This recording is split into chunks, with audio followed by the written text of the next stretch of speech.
can see a crow on your judgment day. Seems like a servant. Please come over, don't come over, please come over. Welcome the last day of our lives. Circle, walls are tearing down. Engage will break the silence, but there is no return, no return. We shall overcome.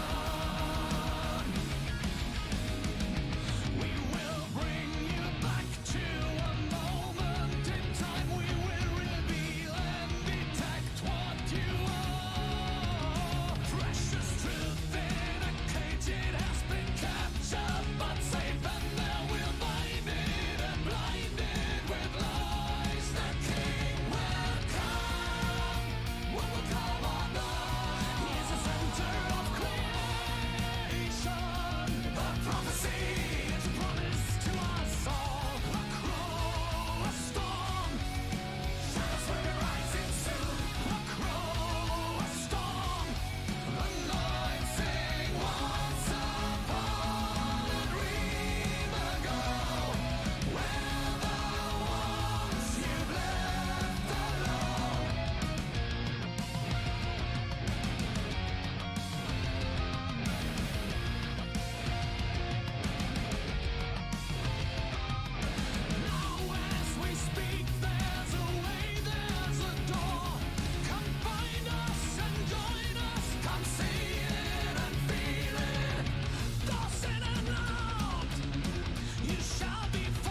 Hello, everyone, and welcome to the finale of this arc of Cursed Ones. It has been quite the ride that we've had throughout all of this wonderful arc, where nothing bad has ever happened. But here we are, at the end of times, at the end of the world, or just Sepulturnum in this case. So, without further ado, as we get into the arc finale of Star Children, let's go ahead and introduce ourselves, shall we? Beyond the Red Mirror, who are you and who do you play? Hey, I'm Tony and I play Gideon Godbrand. Yeah. For now, maybe. Deadbeat beats death. Who are you and who do you play? I'm Ethan and I play Yaksha Enemoto-Jiikai. Jesus. For now.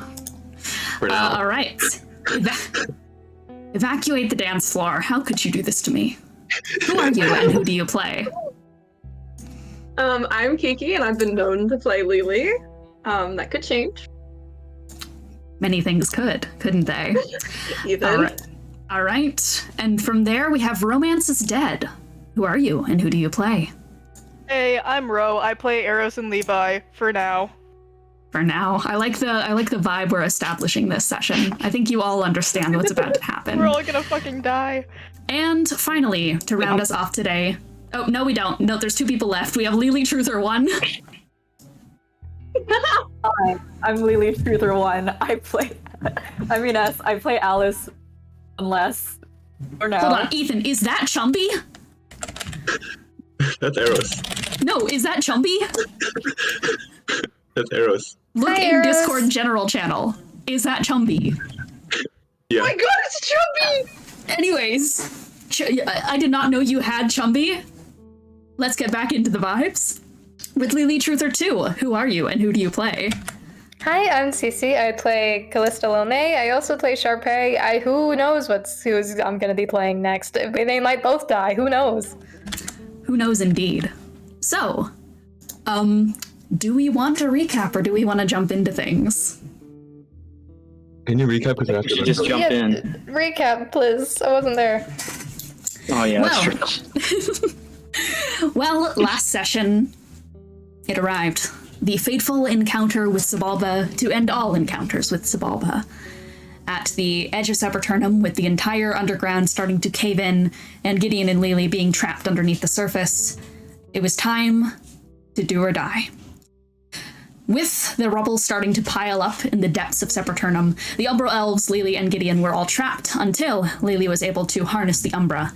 Just in time, too, because from the depths of Sepulturnum itself was emerging the Elder Brain. Lelee was able to harness the Umbra to make a staircase upward, to which Gideon, herself, and all of the Umbra Elves started to make a climb upwards. This would not be without struggle, as the Elder Brain followed them inside and began combat. However, on the surface, more intense things were happening, as Callista and Alice worked together to convince Honoree and Merrick to help in the fight to try and get Aros in control of the Tessadile. They started to make their ascent upwards after successfully convincing Honoree, and were able to join into the fray right in time to face a giant plant monster. For those of us who were in the one-shot, the Red Door Ritual Aggression one-shot, you will remember Titan, who has become this massive Tessadile beast. In addition to all of this, we also have Aros, stuck in the forest somewhere, having a conversation with Gideon, which quickly spirals out of control, and Aros realizes this is in fact not Gideon.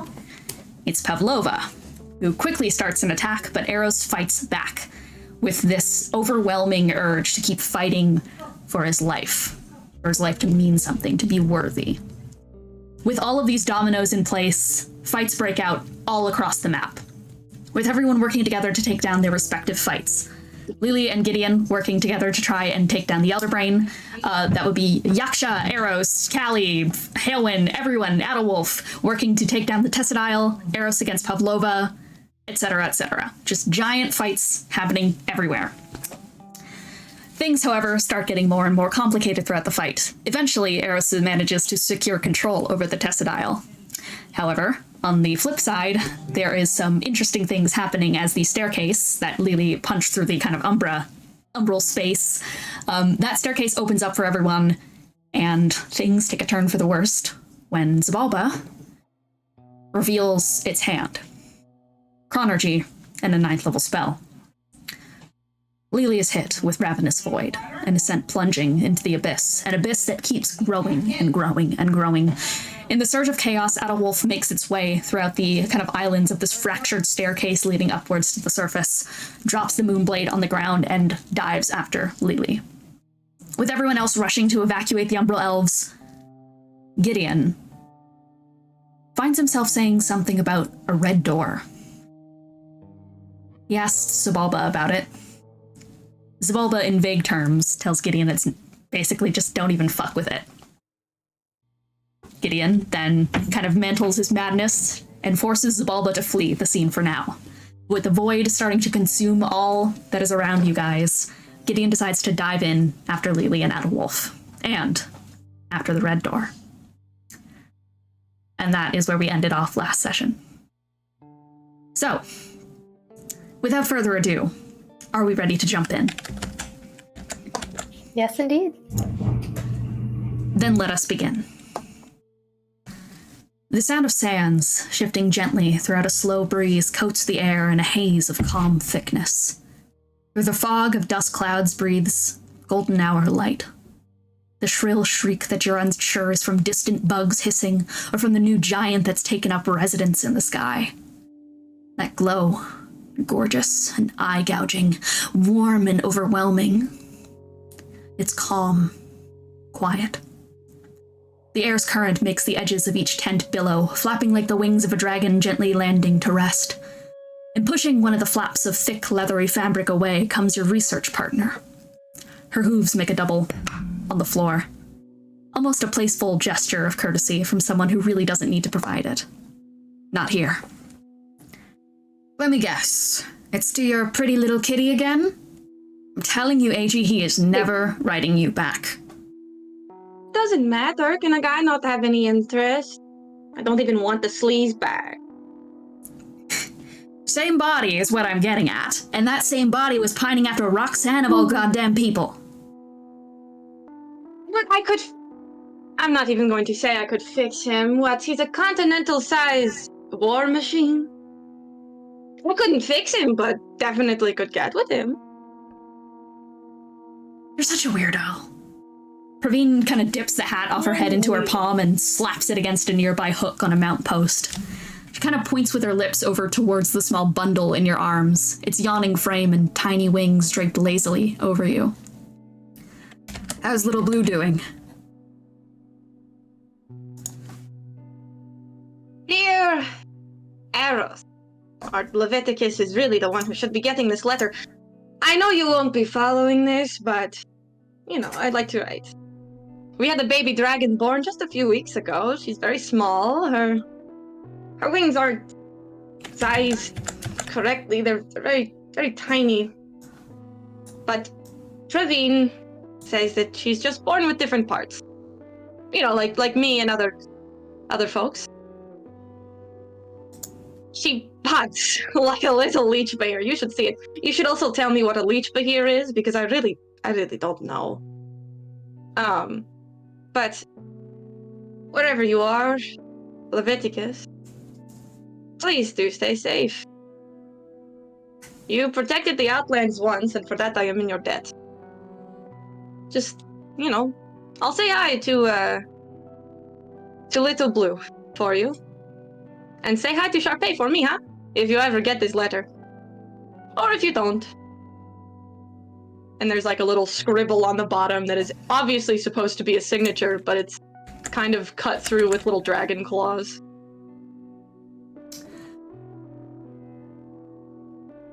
I think it's almost midnight there, before the wedding. We should probably make our way to the material at some point. Oh, yes. Do you think they will have any dragons there, or will I have to just bring Little Blue and deal with her myself? Let's just go with the assumption that they have dragons there. They probably have dragons. They're what, cursed ones is what they called themselves? They probably Stop have yapping and start moving. He just, like, ducks away from her. As I'm assuming she just whaps a hand over his head. Just starts towards the rift. Rubble explodes upwards under the weight of Hailwind's fist, freezing the air into a standstill, framing her form. As the stairway slowly wraps itself closed, the grand gate to wild space, the electric pulse in the air, the adrenaline all stolen, all embraced by the void. She rears her fist up from the ground that she's uprooted. It unwraps, fingers curling around the hilt of the moonblade, which she braces against on her knees.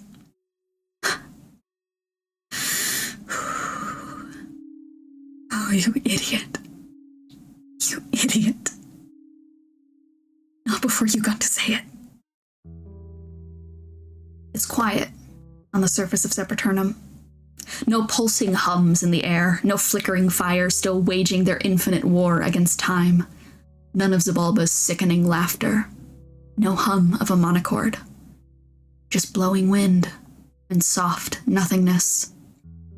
The Umbral Elves lay exhausted against the ground, many of them gripping to one another for comfort. A subtle murmur of their part elven, part deep speech tongue whispering something to one another. It almost sounds like a faint lullaby, a brief attempt at finding calm and respite. Through the clouds above the moon, the great glow sings its song of silver against you all.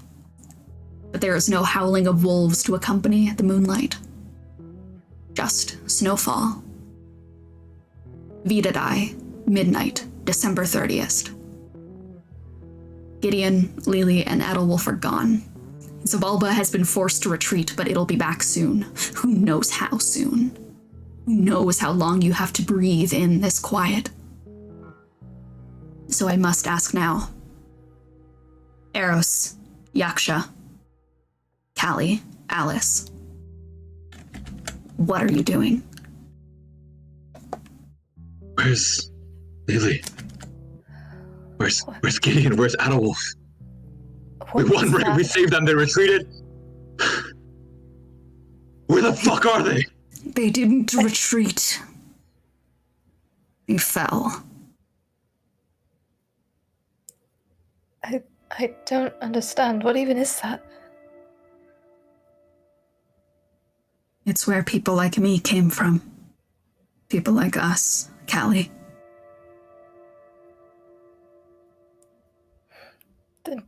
Then can we go in? Fine, then, right?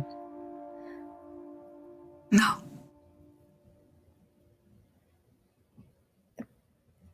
Maybe if... Yeah, what will happen to them? Is there any hope?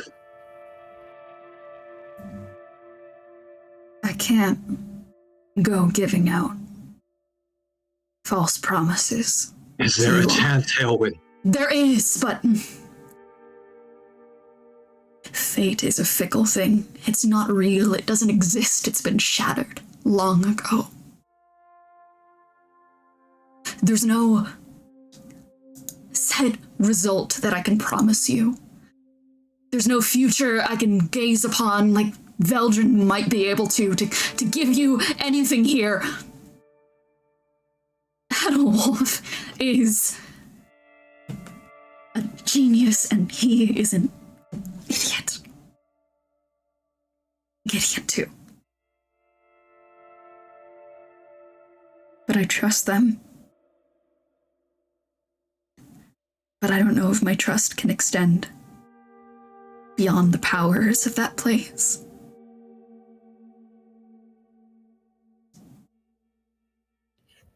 You think he knew what he was doing, though, right? He was trying to grab her so that he could teleport back to the Moonblade with her. But time and space and the dunamantic concepts that weave this world together, they're not native to the void. It's oblivion down there, and Gideon, I have no idea what he was thinking. Okay. I think Callie just kind of shakes her head, turns towards the Moonblade. Time. They're elves. pretty good at time. So I suppose it doesn't matter how long we have to wait. Let's do what we can. What can right we now. do in the meantime? That's what matters right now. That thing is gone, but it's coming back. Right. And now we're down a serious number of forces. Strong forces at that. All right. Can we do anything to give them a better chance to return? I'm gonna be honest. Right now, we shouldn't even worry about them. Right now, we can't even... There's And no we way won't. we can cross the threshold to even get close to them, so... For now, let's treat them On as the if other they front? don't exist. They bought us some time, right? And we need to use that time, yes. Right? How's everyone resources? I'm all right. Is anyone hurt? We all are. Basically completely shot. Okay. We need to focus on people first, right? Yeah, probably. It's as you say that the snow begins to pick up a little bit around you all. You hear the sound of feet pattering in the crunchy, kind of like fresh layer of snowfall making its way over. Kind of low huffing of breathing. As Elian rushes over, kind of, he's got Elias in his arms. The Umbral Elf slowly kind of humming, gets a little bit louder as he approaches the rest of the Umbral Elves, humming in tune with them. Is everyone okay? Hey. Well, the void problem. I don't think we can do anything about it, but, What level of crisis are we at right now? Is this one where I Gideon, can... Lelee, Adalwulf. We can't do anything can't about it. You don't do need to anything. worry about it. It's up to them now. Unless you know anything we don't, which would be nice. Is there anything you see here? No.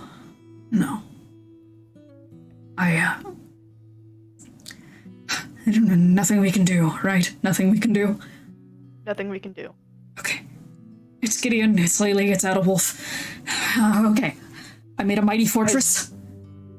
Shelter for everyone. I've ordered the forces Thank inside you. it to provide as much stabilizing medical aid as instructed by our doctor friend. Oh, thanks. I Thank felt the you. ground shaking. Xibalba. Where is it? Forced retreat. Force retreat, then we have time. We have time. Okay. God, what do we even do? Get everyone into the fortress and prepare for round 2. Okay, sounds good.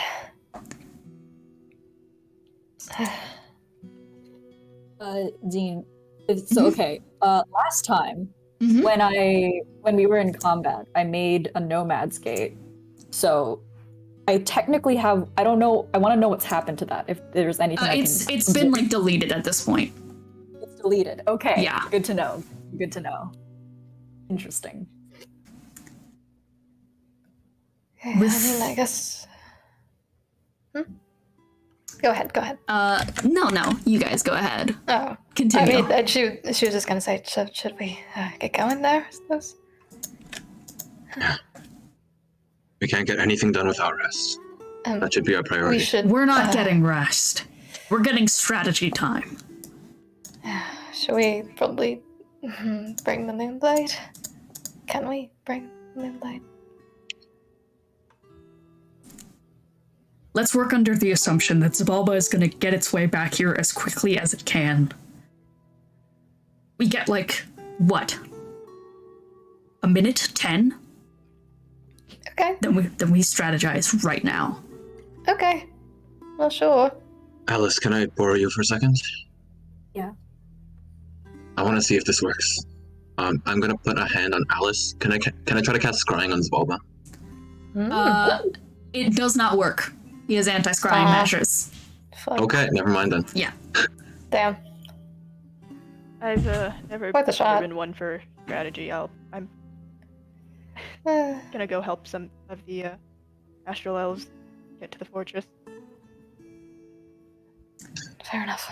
Their goal is a calamity, right? Killing all of these elves. Oh. Ooh. One place might not be the best idea. That's true, but I mean... But they hate us. They have forces to destroy this entire island. They were already going to destroy all of them. They're already in one place. It might be better if they're in a protected one place than everywhere. Yeah. You're right, though.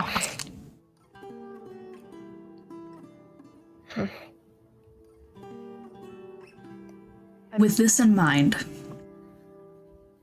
I am going to give you guys time to prepare for Xibalba's return. Okay. We are going to cut away, and you guys can talk in like the Discord channel on what you want to do. Okay. I can give you guys the battle map that you're working with, and you can take this time to prepare in whatever way you see fit. Okay. Does this count as like a short rest or no? Okay. No. All right. Good to know. It does not. Okay. It most if I certainly were does to not. hypothetically ritual cast something, would we have like 10 minutes of time or no? You will have 10 minutes of time, yes. We are going to operate under we're going to operate under the assumption that you have 10 minutes of setup in-game time. Understood. Okay, thank you. So 10 minutes? Yes. So operating under that assumption, I'm going to give you guys what the battle map looks like, and we are going to cut away from you all for the time being. So, let me just get that for you guys. And then we're gonna go elsewhere, aren't we? Here you go. So there's that. Have fun with it. And now. It's painless. It's quiet. No sensation up your fried nerves, no fiery pathway from your arms to your legs, flaring at your knees and grinding against your hip bones, with unending, ravenous, and agonizing pressure. Your neck isn't cramped, afflicted in ache and tenderness. You can't feel your fingertips pressing against one another. You can't feel your tongue against your teeth. There's no floor to feel from, no sound to latch onto, no sight, no rush of air into your lungs if you tried to breathe, no temperature. There's no will. There's no way. There's monochord. Lelee. For a brief moment, all you hear is monochord.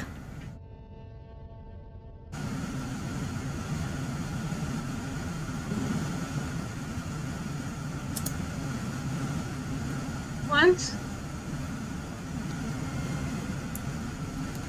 It continues for just a moment, and then at once, it is swallowed.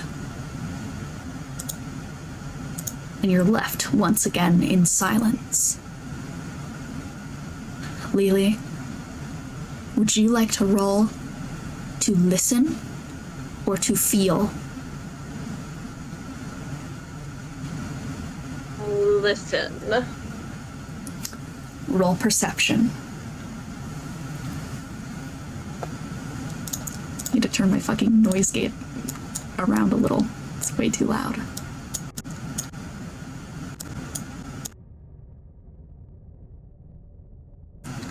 And let me know what you get for that.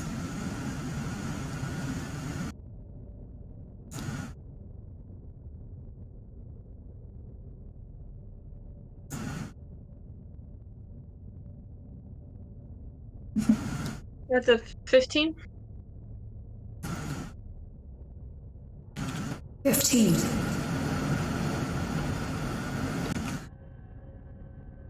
You find a moment where your ears feel heavy, wrought with pressure that brings forth a sense of encumbered fullness in your mind. Letting your senses work requires forcing yourself to exist in the numbers that make you up, aligning yourself with existence's dictums and functions. 15 to listen. You find it again. The monochord. Or rather, you find the path blocked that would lead towards the sound. It's split into unaligned points, ones that for a moment have aligned to hit your eardrums but have now been split around a circumference. Lelee. Would you like to roll to live or to survive?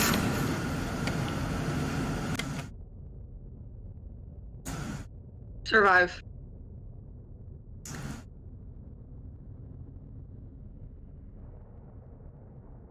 $1,000 eyes on the back of your neck, crawling up the flames of your existence to pick you into every cork and atom that makes up your blasphemous existence, Gideon. And in those thousands of gazes inside you, there exists a hand, tearing its way through oculus fibers, long and formed from a billion continuous instances of digital physics, rendering things no calculator nor consciousness could properly quantify. Not yours. Never yours. You are rising into the void. Of this you were certain. An obsessive crawl to press your anatomy away from the realm that you and your madness are a virus to, and to instead dance with the flames beyond reality. Your great dive has been halted by an arm around your forearm. And given how everything else looks around you, you don't think you've ever seen Hilo look so human.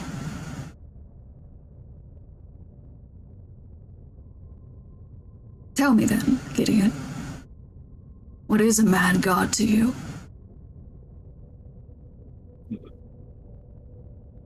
Mad God. When I think about it, well, I think it really comes down to what is a god. Sure, there's the power and all that, but I think ultimately, the definition of a god isn't important here, but rather the definition of a mad god, which is one that I would go everything against what a normal god would do. And despite everything, despite their power, one of the key traits of the gods, it seems, that they're still bound by sets of rules of flow, control. I suppose a mad god would be one unbeholden to any laws or fixtures of reality. A mad god is one that has no place in this world. It serves no purpose because it fundamentally breaks the system that gods exist for.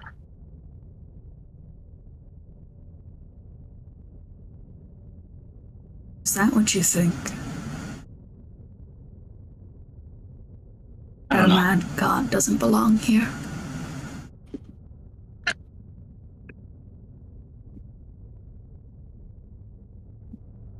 That it is some outside evil, some great thing from beyond Not every evil. single instance. Different. Like a puzzle piece that doesn't fit. It somehow finds its way in anyways. Fundamentally different, but not wrong or evil. Is that what you think you are? I don't know what I am anymore. What have I told you?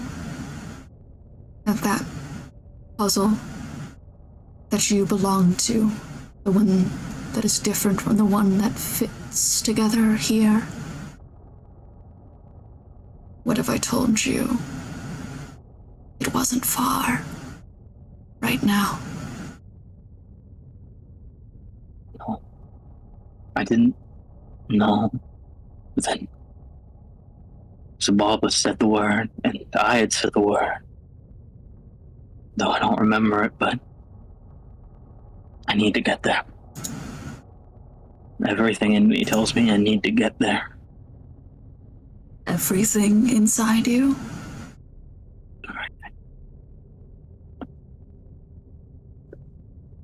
Then come find me.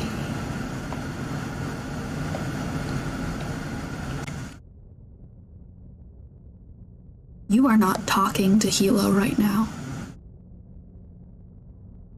This, instead, was the closest approximation to a god that your head naturally fills in when approached with such a force. It was the closest way you could rationalize this. This is how your head filled in the blank. What a mad god really looks like. But that's not what it is. It's not him. It's not even me.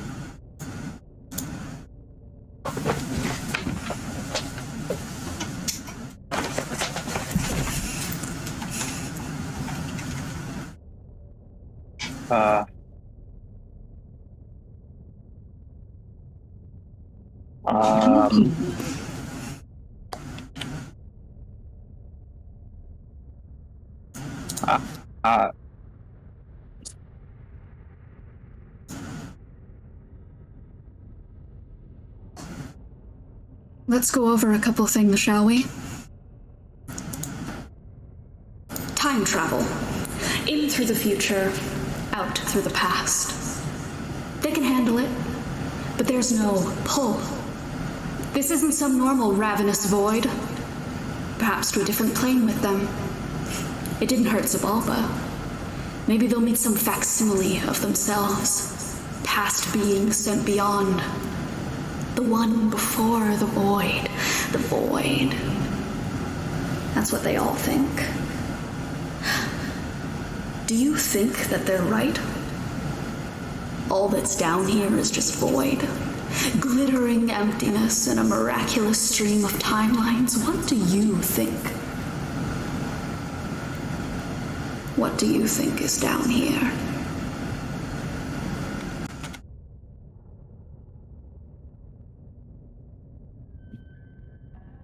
Is that directed at me? I'm asking character. This is directed to you out of character. Out of character? Okay. I think what's down here. I think what's down here is everything that's not what's up here. Total irrationality based on our fundamental understanding of the world. That maybe makes sense on that side, but here doesn't. Simply a reality we weren't built to exist in, live with. A pain sears through one of your arms. A bear trap sensation sprung against you, diving into your molten bone to drink your very marrow and essence. It is a first kiss with pain. You've never felt anything before this. You're not a person who has experienced touch before. You don't know who you are, except a benign being responding to an input command. You are hit points reduced through piercing. You are a series of attributes quantified by numbers, and how could anyone have ever gotten lost into the sensation that you are anything beyond nothing? Injected with a syrup logic that saturates you in hellish insignificance in the face of that door. Gideon! And all at once, you're yourself again. You're Gideon again. You take one piercing damage from Adalwulf nipping onto your arm and trying to shake you out of the feverish state that you found yourself in, his teeth hesitating to draw more blood in an attempt to bring you back to yourself. But down here, you don't need to be yourself to find it. I want you to roll a wisdom saving throw. Okay. By the way, is my funny thing working? Can you guys hear that funny thing? Yes, it's working. Yes. Don't worry. What did you get? rolled in that one.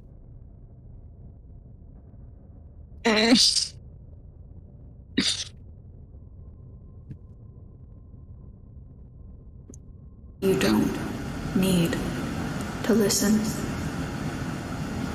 You don't need to feel. You don't need to be yourself right now if you don't want to. You don't have to complete a mission that you don't want to. Not when there's something else down here that you want even more than that. Not when I'm here. Not when I'm here for you. Gideon, you have now forgotten the ability to cast. Roll another wisdom saving throw. Okay.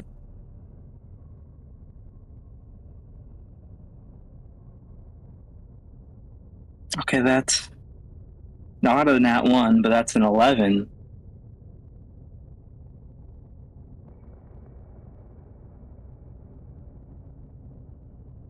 Never needed that. That's never been what's made you special. Nor has it even been the madness. Nor has it been your existence as Gideon. You've never been Gideon. You don't need to be Gideon. Not when there's so much more.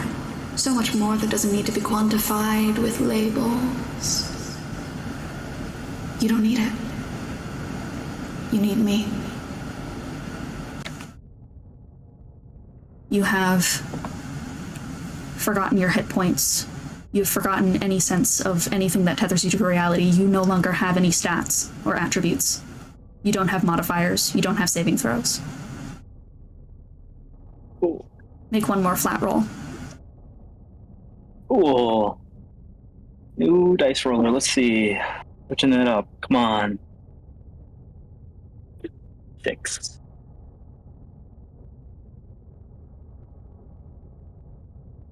You are the Avatar. That is what you are. Gideon! Gideon! Why did you come down here? Oh, God. No, you were never supposed to come down here. Just look at me! Talk to me, please!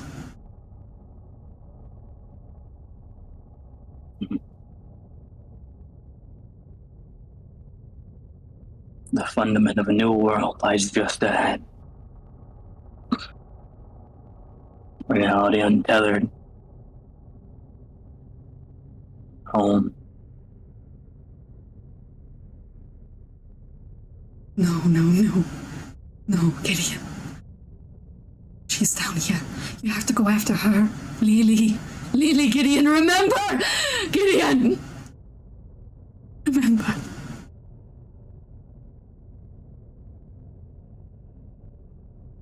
Roll one more saving throw.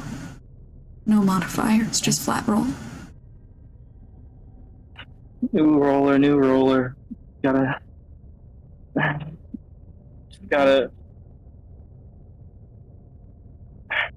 1d20, come on. That's a 7. 2.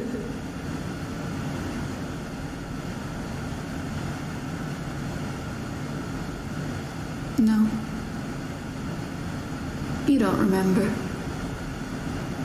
You don't have the systems in place in your mind to hold memory. You don't need it anymore. You don't need any of it. Memory is a series of sequences. It's not even displayed correctly in your mind. Even if you were to think back to a memory in the given moment, even if you were to try and conjure someone in your mind, they don't really exist. That's just a fragment. It's not really something that matters. It's not real. Every thought isn't technically real. Every instance you feel is once again just a series of numbers. It's not real. You're not home. But you're almost there. Just go down. Just go way down, Gideon. Go way down, Avatar. Go. Break the seal.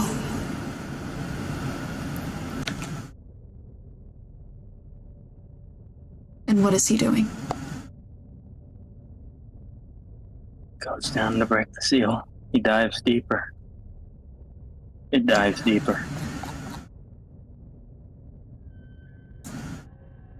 And we are going to cut away for just a second.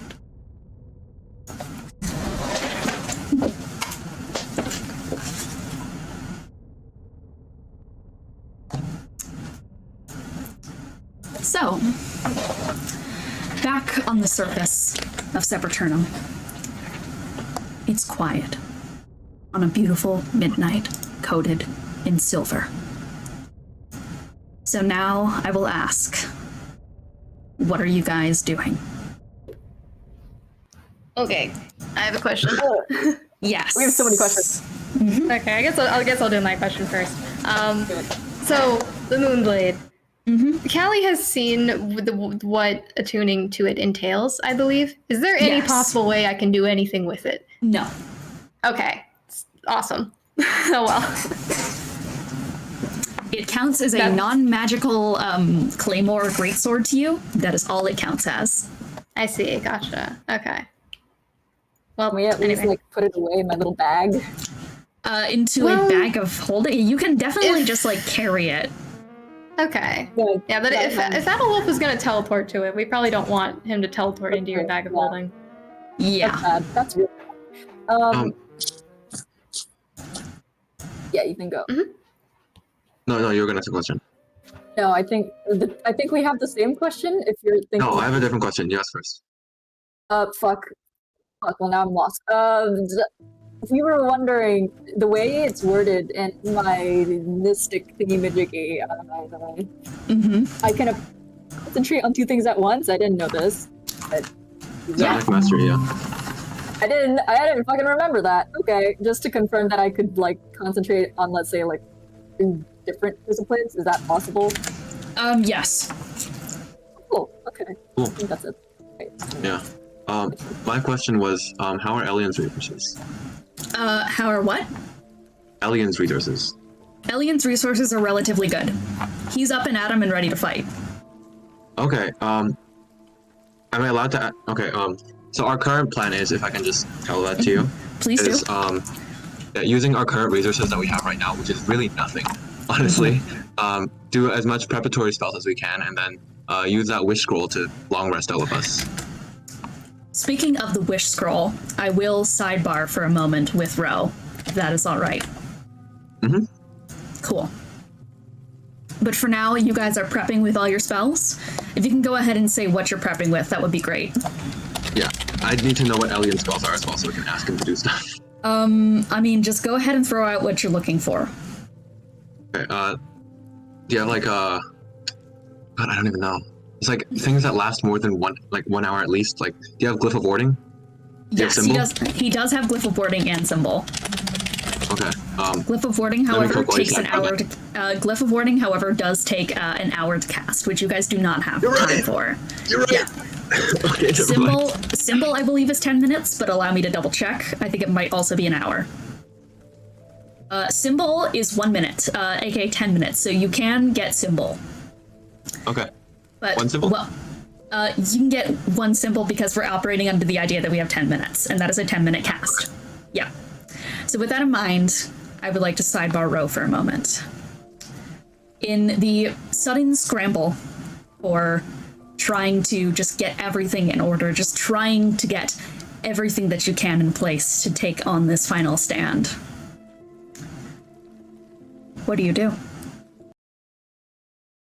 Aros is doing what he said he'd do. He's trying to get as many astral elves to the mighty fortress as he can.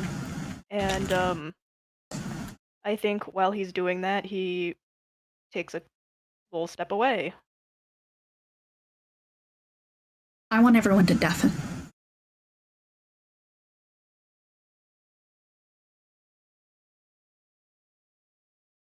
You, in a moment of quiet, under thick and heavy snowfall,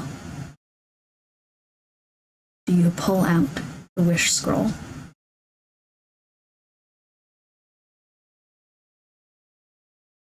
A little flick of the wrist. It sits there.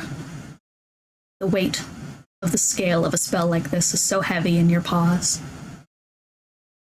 But the situation is dire.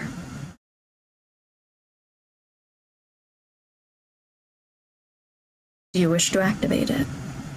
To talk to it? I think with the weight of Adalwulf, Gideon, Lelee being gone, with Xibalba coming back at any moment, and with all of these people that are a target, yeah. It's a visage not seen by many. For the scholars of magic, the ones that study of intelligence, of pushing systems and pulling them taut and loose at once. She speaks not to them. They don't need her.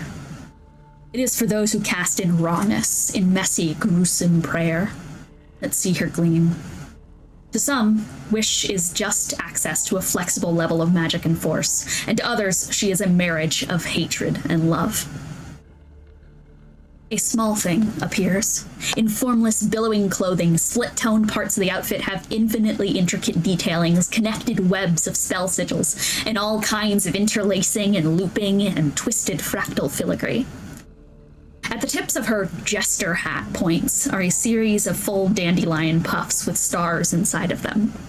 Her face is nothing more than a mask, with long white eyelashes off half-lidded deep-set eye holes, and a crooked smile split into a frown on the opposing side. Ooh, so you can see me. What a curious little cat you are. Most of the time, it's wizards calling on me. Always about their systems, you know? Morphing them and twisting them and never talking to them. And all the other times, ugh. If I never have to be a conduit for a genie again, it would be too soon. I'm Wish. Above second hand. Or hands, one could say. And her body twists and morphs around. Somewhere along the line of her, kind of the sides of her mask, they've been swapped around. And the baggy clothing have been replaced with a downright grotesque display of chains and straps and leathers, all fashioned into the shapes of clownery garb, just outlining a much more rugged and disheveled frame. The jester's hats, kind of jingling little bells, are replaced with the corpses of rats. But as quickly as you see that, she is back into that little formless jester look. Well, I'm neither, obviously. Aros. Or Rose, I guess. Well, it's a pleasure, Rosie. Now, let's get to the order of business we're getting to, that is. What, pray tell, do you wish for?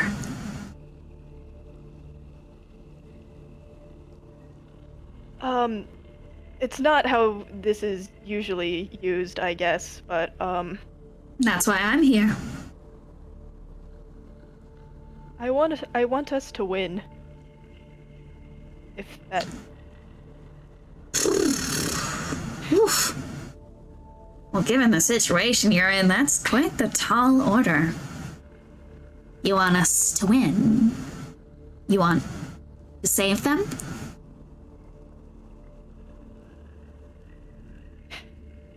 Yeah, I do. I want them safe. Her head tilts to the side and then... And yourself?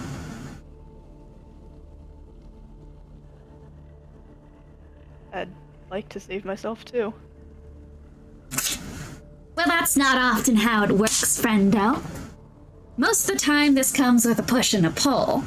I'm the push, and I'm the pull. You know, it's not always that we're given a selfless wish. mixed with a selfish one. That's not something we normally have co-aligned with one another, but I do like the cut of your jib. I do have to say, makes the optimist in me, makes my heart soar. It makes the pessimist in me resigned to the fact that it's not what you're gonna get. At least, well, now that I think about it, you want to save them all and yourself, right? Yeah, I do. Very well then. I have a bit of an idea. But it's gonna rely on a little bit of self-preservation. Not just in you, but in all those other little lovelies out there. It's gonna rely on them holding out just a little longer. Because we could go the one route. It's the route I normally give, but, well, that would take your entire body and your soul and reduce it into nothing more than space dust. And that's not what you want. No, you're a little bit picky with your wish, aren't you, kitty?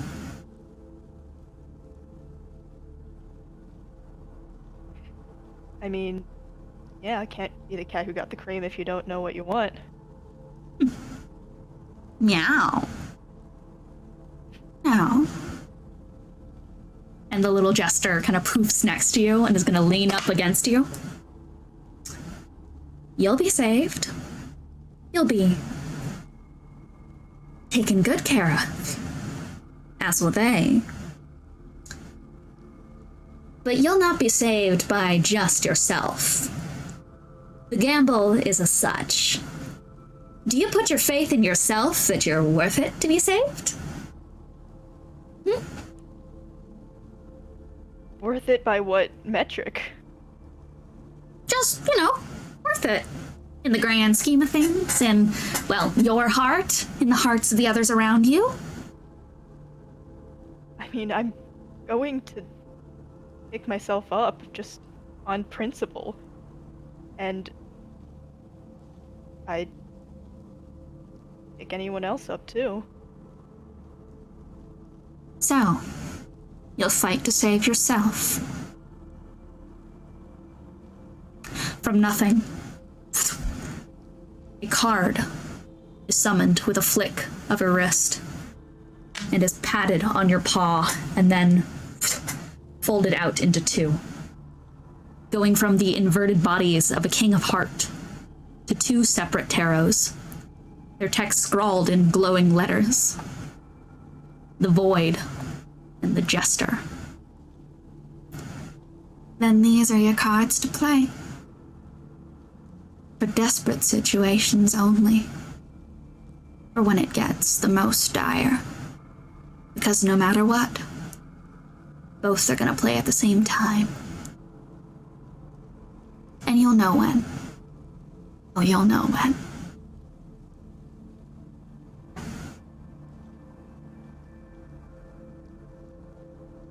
Drops the cards into your hand.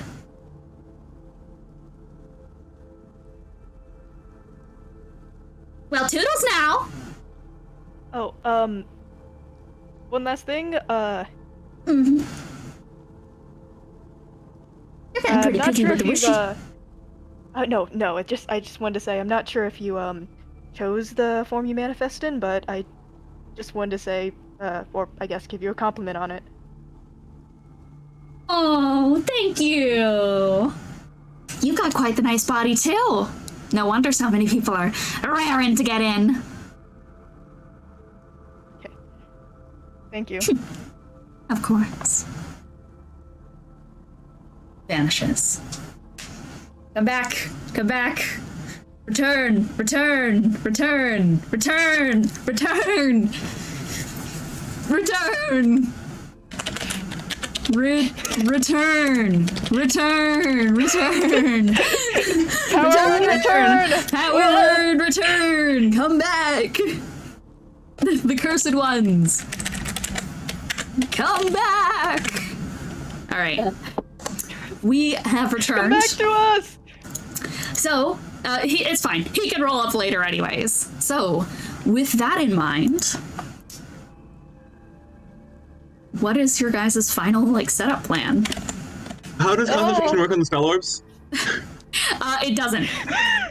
It doesn't.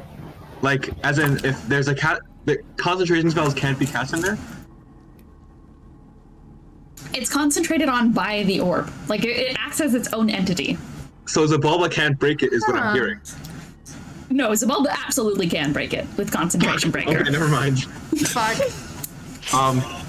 Okay, so step 1 is have Alien cast Symbol, Pain, forcing a likely that'll all but it'll just burn a legendary resistance, but that's what we're gonna ask Alien to do. That's gonna take roughly the full 10 minutes, and then ideally if we have a little more time, he can jam a bunch of blast spells inside the spell orb, but definitely don't have enough time. Definitely don't have enough time. I'm gonna make 30 good berries with my remaining spell slots because that's all I can do. Is anybody else gonna do any? But Alice, you had a thing you wanted to do, right? Yeah. So okay, how are we agreeing to help the Seppi people? Where are we putting them? They're just assume that they've been dealt with in the Mighty Fortress. Okay. All right then. Okay, I see. All right. In that case, I will use. I'm gonna use 12 psi points to bestial transformation or some shit. I'm gonna concentrate as well on psychic readout because so that everyone has all that good shit. And I'm also gonna do victory before battle, which means that everyone gets a 10+ bonus to initiative. Perfect. So nice. And then we're all doing this under the assumption that Aros reveals this wish scroll to us, saying that he has a plan. Aros? Because if not, then this whole plan goes in shambles. Yeah. If the healing isn't happening with the wish scroll, then Callie's gonna just throw healing in the direction of everyone and pray. I bring nothing else to the table but healing. Eros returns from his latest trip, bringing a bunch of Astral Elves to the Mighty Fortress, and he just kind of looks like he when you see those really nice pictures of the night sky and you're just absolutely fucking dazzled. But also he looks like he's between that and absolutely disassociating. Does anyone else know about the scroll? Yeah, Alice I does. do. Alice, can you bring it up, please? Because I don't. Do you think you could unsequester the wish scroll for us, please? Huh? Oh, I gave that to Gideon. You what? Roll deception. What do you mean you gave it to Gideon? That's gonna be for deception. 24. 24. Against what? What do I do? I roll. I roll against insight. Yeah. Insight. All right. Can I roll? No. We're just these two are talking to the side. Okay. Fuck me. Oh wait, hang on. Let me see here. Oh well, still fuck me. Does Alice Okay, get advantage from knowing the fact that Gideon literally can't cast Wish? I don't know if Alice knows that. Oh yeah. Does Alice not get advantage, knowing that Eros would probably do that anyway because he's a fucking It was idiot? 13. Fuck me. What do you mean by that? I thought used it last time to save us, and I thought it would be better in his hands to distribute as needed. He looks like he's disassociating hard. Is there? Hang on, 1 second. Let me just check my. I'm gonna check my what do you call it? I'm just gonna check my inventory very quickly here. Do I have any kind of? Do I have a lie detector? Do I have a lie detector? Do I have? Don't you literally have a lie detector ability? Oh wait, I fucking do! But if it's gonna interfere with the, setup, then you gotta keep that in mind. But now the setup is fucked because we don't have the witch scroll! Yeah, it's that or nothing. Fuck's sake. And also you get your side points back. I mean, either way, it's a psychic focus thing, so it's more if I've got that discipline on. So I could just shoot that on there. I don't know. But you have already attempted to uncover if this is a lie, and you have been met with the force that you don't think it's a lie. Yeah. Okay. I do not know if I can, without this turning into metagaming, can allow you to go in for a double, like... Fair. I know I'm not technically here, but Ro did just explicitly say Aros is disassociating really hard right now. He's been disassociating the entire time. More or less, I was actually, yeah. But on a 13 insight. I was just trying to, I wasn't even trying to find a lie detector thing, I was really trying to find something that could, like... On a 13 insight, and given how dire the situation is, this makes sense. Is there, like, any ice around here? Are Elian's hands cold?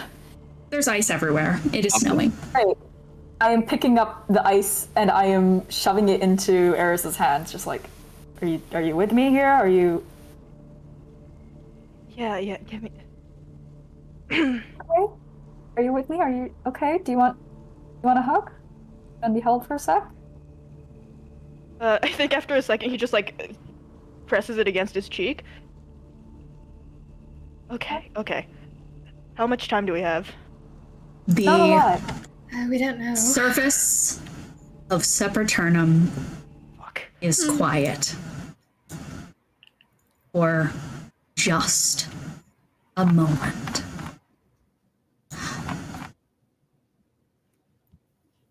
Then something changes. You don't know when it got there.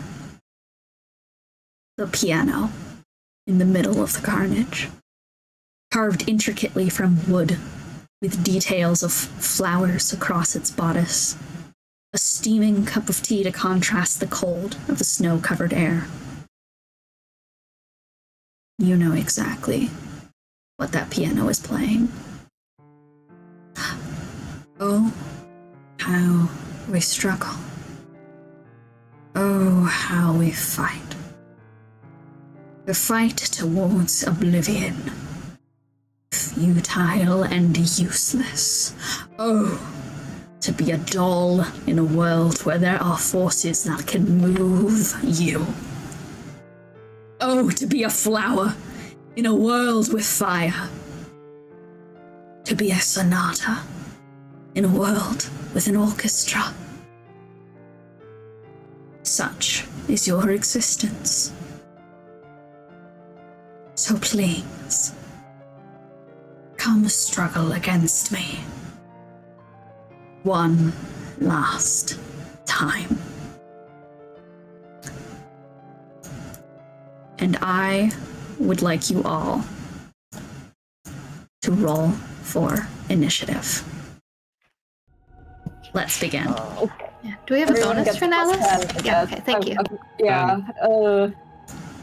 We'll just say that your guys' healing did go off, for reference, whatever healing you were gonna do, if you plan to do it. Okay, yay. I'll put in the chat. I just did like a mass cure wounds, and I mean, Aros just got here, so I probably couldn't do that. And let me just quickly ask, where are you guys positioning yourselves here? Am I still in the Tessadile? I'm not still in the Tessadile. You are not still in the Tessadile. However, you can summon the Tessadile. Okay. Like as a separate entity or as myself? As basically yourself. Okay. So, where would you guys like to be positioned? Don't group up, guys. Yeah, can I be as... Ellie healed me, right? I want to be as far forward as possible. You don't know where... everybody to stay away from me. You don't know where Xibalba is coming in from. That's true. Then we want to be like 60 feet apart. Yeah. Where is the Moonblade approximately is my question. You can basically you can determine where the Moonblade is. Yeah, because I think Callie would be not right above it, obviously, because if there's a teleportation situation going to happen, she doesn't want to be that close to it, that she's just trying to keep it in her sight, just in case anyone shows up. Okay, so Moonblade, let's position everyone. So, Aros, where do you want to go? Let's start with that. I'm probably I'm probably gonna give a little look to Yaksha, who seems to be like spearheading this thing, and merge with the Tessadile again. Okay, merge with the Tessadile. Do you want to be like up here? As the Tessadile? Because you're not sure where it's going to summon, is the thing. Yeah. You guys are basically playing Battleship right now to position yourselves because you have no idea where it's going to come in from. There's no indication. 60-foot radius cursed once. Just do your best to make sure it can't take advantage of that. Sure. Do you want to go around here, Yaksha? I'm going to be on the opposite corner of Aros. Okay, so around here? On the rock up here? Yeah. Sure. Actually, can I be behind the rock? You can be behind. There? Yeah, there is cover here. You can get full cover from behind this rock, but you cannot, like, shoot out from it unless you climb the rock again. Awesome. That's fine. Yeah. Okay, and from there... How much of a climb is the rock? It is 15 feet. Okay, that's fine. All right. Alice, where do you want to go? I don't know, depending on what works best, because Yaksha said 60 feet apart, right? So I'm assuming just the other corner works. Like a corner. That corner. All right. Elian is going to hunker down over here. And Callie, where do you want to go? God, where do I want to go? I guess... I mean, probably maybe, like, by the Tessadile, kind of like below Aros, around there, I guess. I guess. All right. I don't fucking know. So, is this our layout for combat? Think so. Elian, want to get cover with me? Yeah, Elian will get cover back here. Okay. And where did you want the symbol? We can't predict where Xibalba will come from, right? Nope. But you can just put a symbol down. Yeah. I guess just like, I get the vibe that Xibalba is like probably going to go for it. Like, of the people here, it's probably most pissed off at Alice, right? Maybe. I mean, it's been ignoring me for quite a while, so... I mean, yeah, but you're that is true. Hunter. Yeah. Who do you guys think Xibalba will go for? I mean, I'm a big fuck-off plant. True? Alright, we can put the symbol near Aros. We would also try to kill Callie a lot last time. Like right here? Probably fine. Alright, so symbol near is... Aros. Symbol right here? Yep. Okay. For pain. And with that in mind, have you all rolled for initiative? Okay. Yeah. Xibalba is going in at 21. So without further ado, who is first in initiative? I think it's gonna be me. Probably Aros. It is gonna be Aros. Oh, it's not. It's Yaksha. As Yaksha, Jesus. you have... Let's see if your read is correct. Let me just double check my temp map because I have one on another page as to where exactly I put it. In the midst of the snow-covered ground of Sepulturnum, you see a moment where there is a fleeting microcosm of space. And it begins to tear itself open. As in front of you, devouring the piano that is manifested in the midst of nowhere, comes the Elder Brain. Right. And with that in mind, we are going to start with Yaksha. Let's go. Yeah, Callista Faraday. Is going to lightning arrow it. Alright, lightning arrow. Yep. That is plus 15. Right? 33? 33? 33 is going to hit. Yeah. Please keep in mind that any piercing, bludgeoning, and necrotic, or piercing, bludgeoning, slashing, etc., that is all going to be halved, including magical damage. Lightning arrow. Yep, lightning arrow. However, also resistant to lightning, if you recall from last session. Ooh, AS? Okay, yeah. Got it. Can you make 2 dex saves? 2 dex saves. I thought you said death saves, and I was like, goddamn, already? Yes. You're calling me to make a death save? Alright. And hey, I'm using the Cursed Ones dice. The official Cursed Ones dice today. And with that in mind, with those 2 dex saves, we have a nat 20 and a 19. Okay. I think the 19 fails. Okay. Obviously, the nat 20 quarters it. So I think that kind of evens up. So 1/4 and 1 full damage. 1/4, 1 full? Let me get that all damaged up for you. Plus 2d8. And all of this divided by 2. Mm-hmm. You're gonna take 25 lightning damage. After reduction. Oh, scraps of reality, clinging to your feeble existence. Where's Gideon? Where's Lelee? Where's your big bad wolf? It's just you, the scrapping lot who couldn't lay a finger on me. This will be fun. And I'm going to activate a legendary action, if that is the end of your turn, Yaksha. Yeah, sure. That is the end of your turn, so I'm going to disrupt life, and that is going to be against any creature that is within 20 feet of it, which I believe accounts for everyone given the hitbox. Yeah, given the hitbox, that is going to hit Alice, that is going to hit Yaksha, that is going to hit Elian. Disrupt life is going to be a Constitution saving throw from everyone. DC for that is 20. Okay, wait, sorry, hold on. 20 feet, you said? I'm 5 squares away from Xibalba. 1, 2, 3, 4, 5. Yeah, right? Is that not how? Oh, yeah, 25. So you're just out of it. I forgot. Yay. Everyone also, else. Can I ask where Hailwind is on this? Sorry. Mom, help. That's okay. No worries. I'll be real, I don't want to crowd this initiative. She'll be backup reserves. If someone goes down, she'll be backup. Fair enough. 24. My time of need, Mom. She is helping the Umbrals. Fair enough.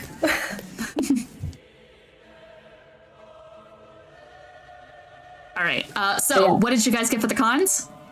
24. 24, that succeeds. Callie? Or rather, Elian, that is Elian, so Elian fails, Alice succeeds. Alice, you are going to take 11 points of necrotic damage, and Elian is going to take 21. Or 22 rather, and so from there, that is a legendary action, and that is going to bring us to next in the initiative. By the way, Elian, I forgot to add him into initiative. He is 15, and that is going to bring us to next in initiative, which is going to be Aros. Hi, yeah, I pre-rolled some hits. I rolled a nat 1, a 2, and a 3 in that order, so... Oh, Aros. I'm gonna take a Did you approach for reference? God, what's my range on that, actually? I probably should have checked that. I assumed that on the Tessodile, you had to get closer. Okay, then yes, I would approach for that. Okay, symbol, we'll say it doesn't activate for friendlies, and I believe you can go 5, 10, 15, 20, 25, 30, 35, 40, 45. I believe that's your movement speed, which puts you...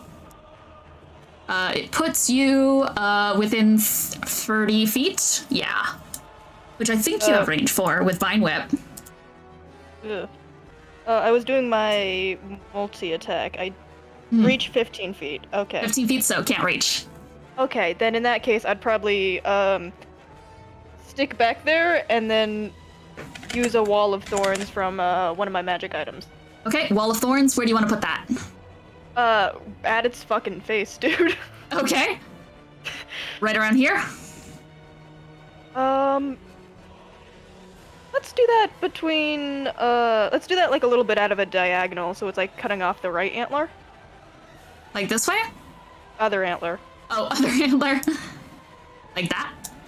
Yeah, can I get it in the Wall of Thorns? I believe you can. I think you can summon just Wall of Thorns on top of someone. Yeah. Yeah. You can, that's how it works. Alright, sounds good. And then I probably wouldn't... Can I have my movement back to where I was?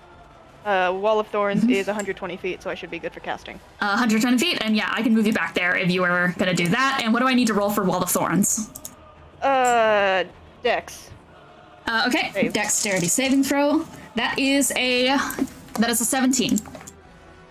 17, that I believe just fails, actually. Just fails. Okay. Yeah, so you'll be taking piercing, so I'll Piercing roll that damage, and which is half it. going to be halved. Yes, there you go. So, with that in mind, you spring up from the ground a series of roots that go right for the one of the massive horns. This is a brain that is encompassed in a giant kind of globe of horn shapes, and you are going for one of them to try and chip and smack it right off. If that is the end of your turn, I'm going to legendary action again, which is then going to lead in Xibalba's actual turn. From there, my legendary action is going to be, it is going to be to cast. It's going to be to cast Power Word Stun on Yaksha. Okay. What are your hit Callie, points? how much did you heal me for? That depends on how much It Callie was healed. like 13. I'm sorry. 13? It's under 100. Under 100? Fuck.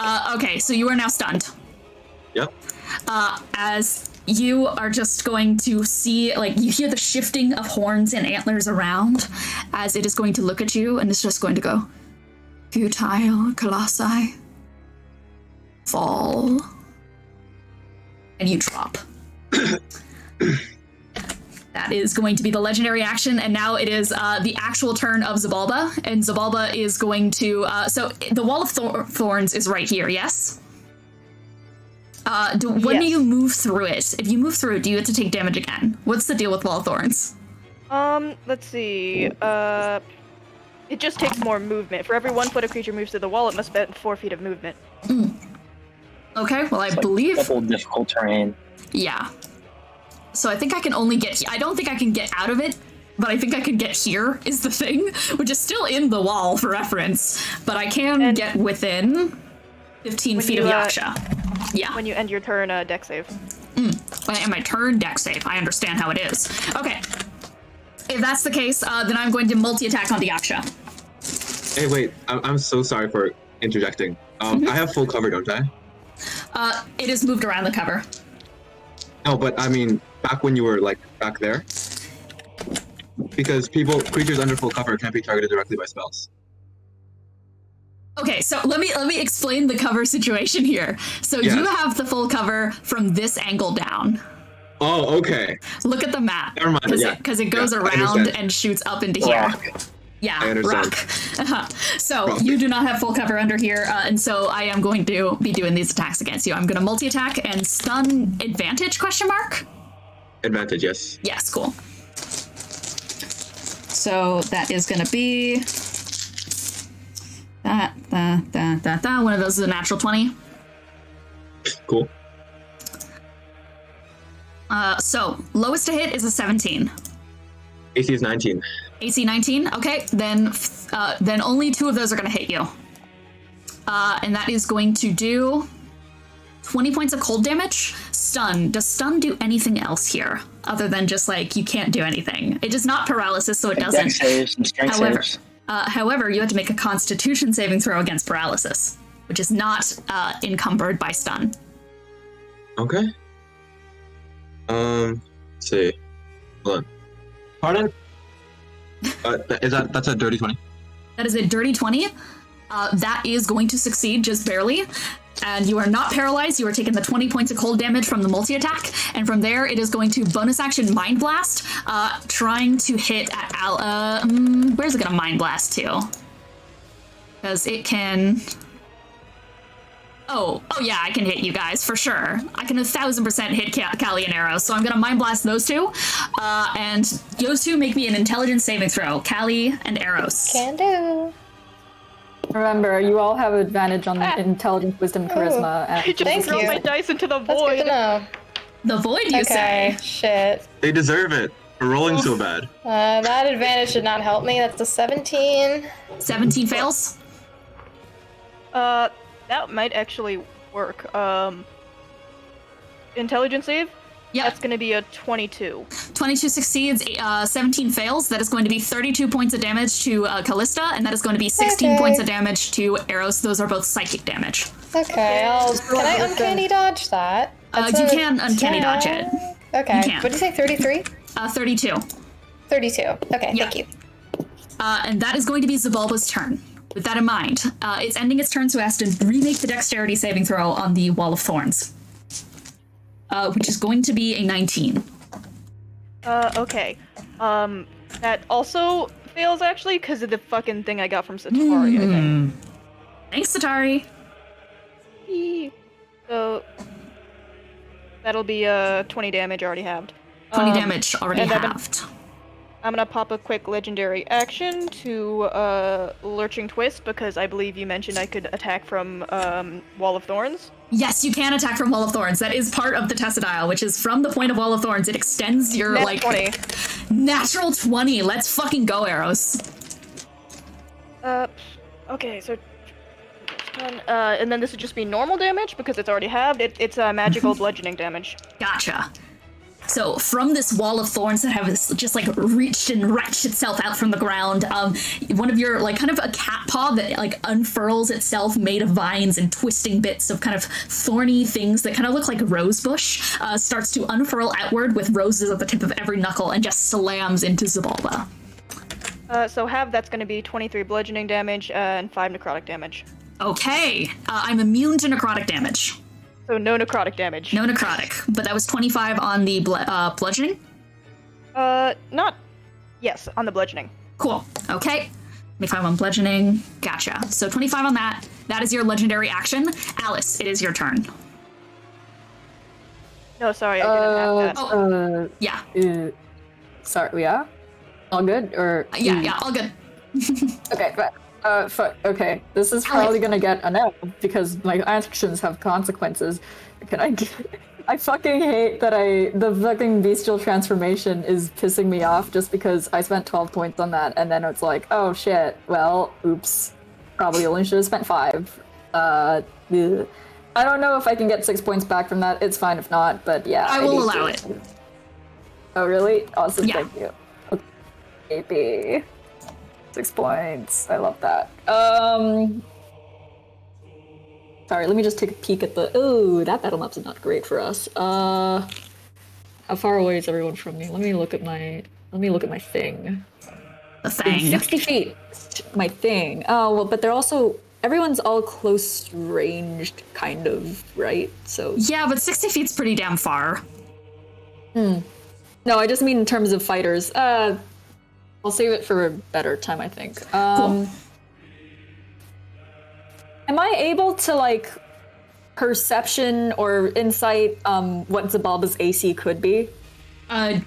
No. You would have to use your ability that is designated to assign to see the AC. Which is funny, because my ability actually does not see the AC. It only sees the hit point immunity resistance and ability. Then no, you cannot use insight to find AC. Yeah. Okay. Fuck. Shit. Okay. I would like to move elsewhere. Can I move to the yeah. Where do you want to go? Top right-ish. Okay. I don't know how far I can actually move. Can I? Okay. If I can just go up, maybe 5, 10, 15, 20, 25, 30. Oh god, that's a terrible cone shape. I hate that. Never mind. I'm gonna stay where I am. I think I love this. I think this is a great idea, Alice, actually. No. Alright, yeah. Alright, you're back down there. Stay where you are. Fuck's sake. Fuck everything. I think genuinely, and this is not me trying to fuck with you, you're in a good spot. For all of the AoEs, at the very least. I'll just energy beam. Okay. Xibalba's ass. Make a dex save. Dex save. Yeah. 17. Oh, that fails. Hell yeah. Take... What's that? 17 plus 5. 17 plus 5. That is, please take 21 fire damage. I absolutely can take that damage. Amazing. You send out a burst of fire from your beak. And it lands into the side of Xibalba's wretched kind of form. Is that your turn? In theory, if we set Wall of Thorns on fire... No. Okay. No, I don't think this isn't really... I don't think I have anything I can do with my bonus action, but is there a chance I could try to reach out to my Soul Blade to ask for any advice? Just generally speaking? Or is that... Ooh. Yeah, go ahead and roll Insight. Okay, I will roll for Insight. One moment. That was a 9, plus my insight is a 7, so that's a 15. What does a 15 get me? 15 is just stay scattered. Divert attention. Okay. I like the sound of that. Okay, I think that will be it for my turn then, I think. Okay. From there, that is going to bring us to... nope. It is out of legendary actions for this round, so that is going to bring us to next in initiative, which is going to be Callie. Or no, it's Elian first. It's Elian, because Elian got above Callie. Elian is going to cast Cone of Cold. It's just going to try and get some fucking damage on the board, quite frankly. Okay, so Cone of Cold, that is going to be a Constitution saving throw from Xibalba. Xibalba is going to succeed and take half damage. Take quarter damage because it's resistant, and Elian does not actually know that. Nope, but Elian's a frost wizard. His magic does not get de-amplified by any resistances to cold. So it is not quartered. It's still going to hit for half damage only. So Elian is going to do that. He's going to do 17 points of cold damage and is going to Ice Manipulation to increase his AC. So fortifies himself kind of... actually, he's going to increase Yaksha's AC because Yaksha is within range. Yaksha, your AC is increased by +5. Oh shit, nice. Thank you. The end of Elian's next turn. I'd thank you if I wasn't stunned right now. Yeah, exactly. Elian is just like, he sends out this wash of cold and immediately like takes some of the ice and spins it around towards Yaksha to try and make a shield over top. He's still staying shockingly quiet. He's not shouting back or trying to draw attention to himself. In fact, he's kind of just like up against a rock, just like covering his mouth. So that is going to be Elian's turn. Now it's Callie. Okay, hi. How far am I within 40 feet? I'm not totally sure of the math. If this is a diagonal line to Xibalba.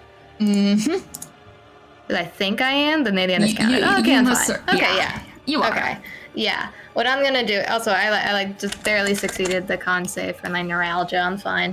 What I'm gonna do is bonus action steady aim.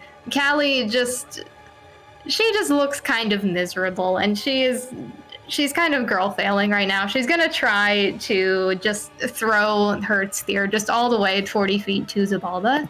Okay. I have advantage on that. That was what was it? It was a 25 to hit? That hits. Yay. Okay. And that probably doesn't exceed the AC by more than 5, does it? I don't know if it matters. I think it's that was a 25, you said? Yep. It does, in fact. Oh, wow. Exceed by and more than is 5. it immune to radiant, though? I kind of think it is. It is resistant to radiant. Oh, resistant. Okay, so that was, I think it was 25 magical piercing, not non-magical. The piercing is magical. Mm-hmm. And then 1 radiant. Awesome. All right, sounds good. Is that your turn? Yeah, that's all she can do. She can't move. She can't do shit. With that is our first round of initiative. And we are going to change the scene. So, without further ado,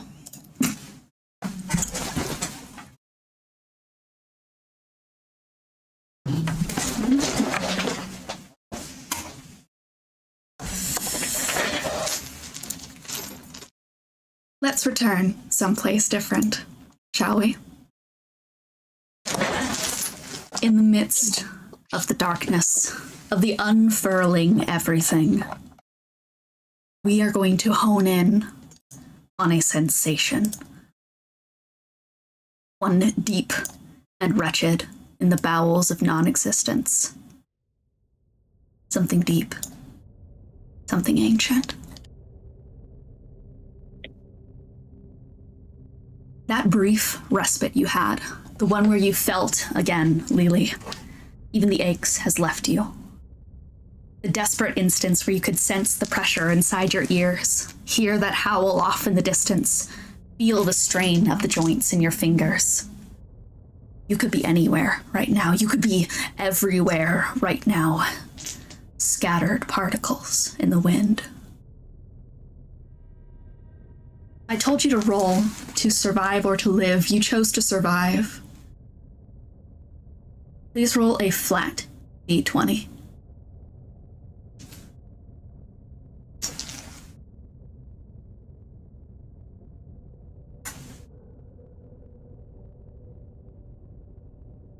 It's 14.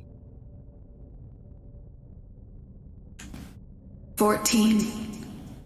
To survive. What is surviving? The voice exists. You can process it as a voice. You can understand it. You do not, in any regard, receive tangible sensation from it. Nor do you recognize it. Or maybe you do. Just not in a way that you can connect with. This is devoid from the neuron network equations set in your mind. It's lost data. You know it was once in place, but has now been replaced with blankness. I've forgotten. Her voice is small and ragged, broken up into 1,000 pieces. There's not a body. Well, not that you could tell. There's no shape or form or spirit or anything that can provide a tethering point to prove that this is not me. I've forgotten what it means to survive.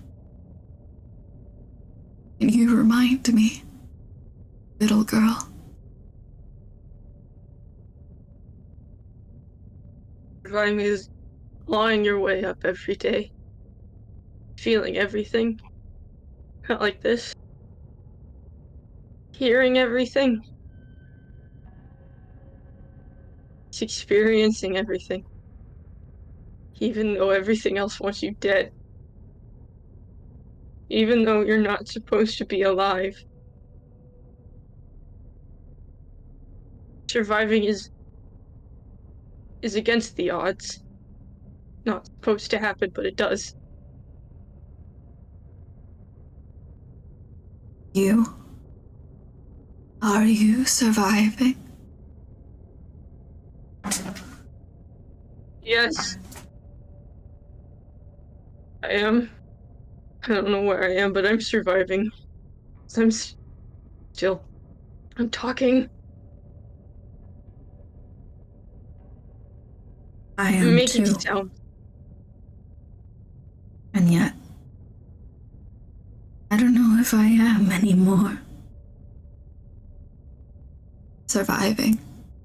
That is. Surviving is against the odds. If you don't think you're surviving, then you are. Because it's outside of what you think. Just.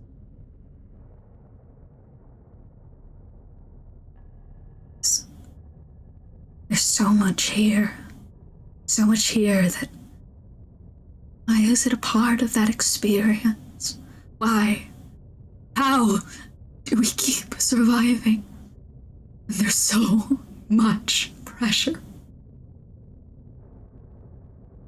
Something in everything. It's like we're animals. We need to survive. We need everything to survive, because without it, we won't.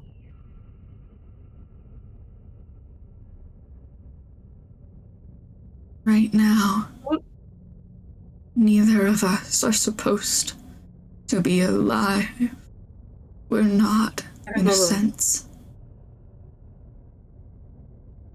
No matter what, even if I'm dead, I'll still be alive in some way. To someone.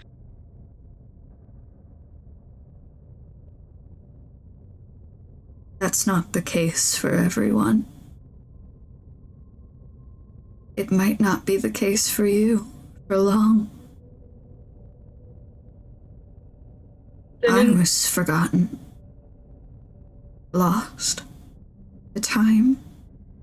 To nature. To reality. If survival is predicated on the idea of continuing to live, then what happens when it's gone?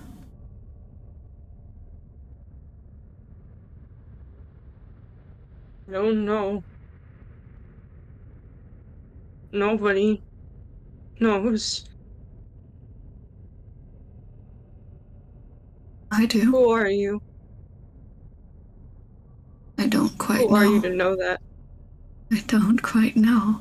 And that's the sad part. I don't know. Who do you think you are? Do you think at all? I think I survived.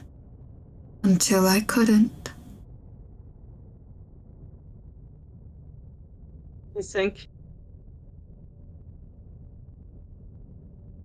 Do you think?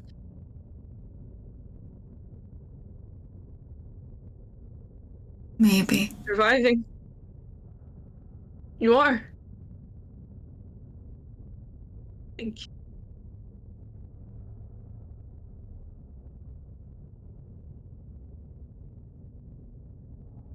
Do you think I'm surviving? Yes.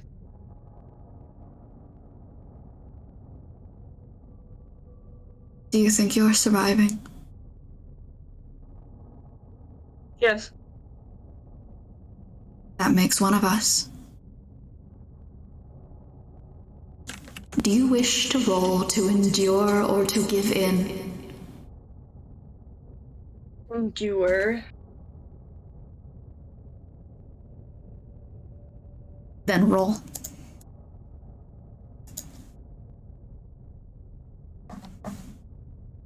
That's a 17. Gideon. In a land far from here, bullets rain down from the sky. No level of epinephrine is strong enough to stop the eternity that it takes for them to first press into your skin, shatter you, then drip and roll and rake their claws down your stinging, wire-laden skin. The bullets are nothing to the melting, the great infection that has bloomed between your eyes and across your face. Boils made from molten magma bloom into flowers that sink into the back of your eyelids, giving the same pressure of your cuticles being wrought back by thin pliers until they snap. Hearing your own heartbeat is sending shockwaves through you. Everything blossoms again into an ever-growing, ever-decaying garden at each thump in your chest. You're under the plank of wood again, in the collapsed rubble. In a few hours, they'll find you. Avarice, Satari, Lilac, Halwyn, Lens. They'll never find her. The little girl in the rubble next to you. Her eyes have been gouged in splinters and coated in ash, lips seared and pulled off her face. Only the teeth are exposed. Her vocal cords have been crushed, her head has been severed from her body, which remains a couple of feet away from you. You can feel part of her arm against her back. She's in so much agony that it doubles your own. But she's talking to you. Do you think we live in a world that's whole?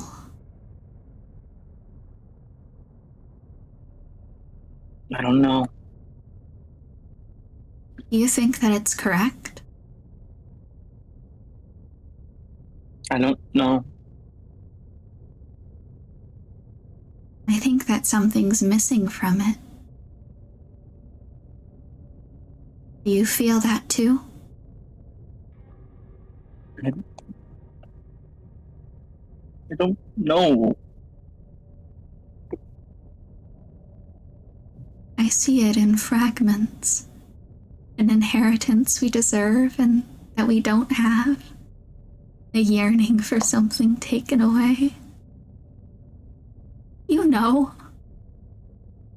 You know, don't you? Don't know. I'm not supposed to know. Shut up. Shut up. Shut up.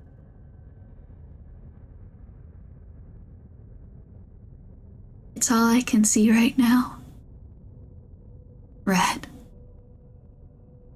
You feel twitching, scratching against your back, and it feels like thousands of knives being driven into your shoulder blades. You look broken. can fix it. You want some of it? What I'm seeing? What's missing?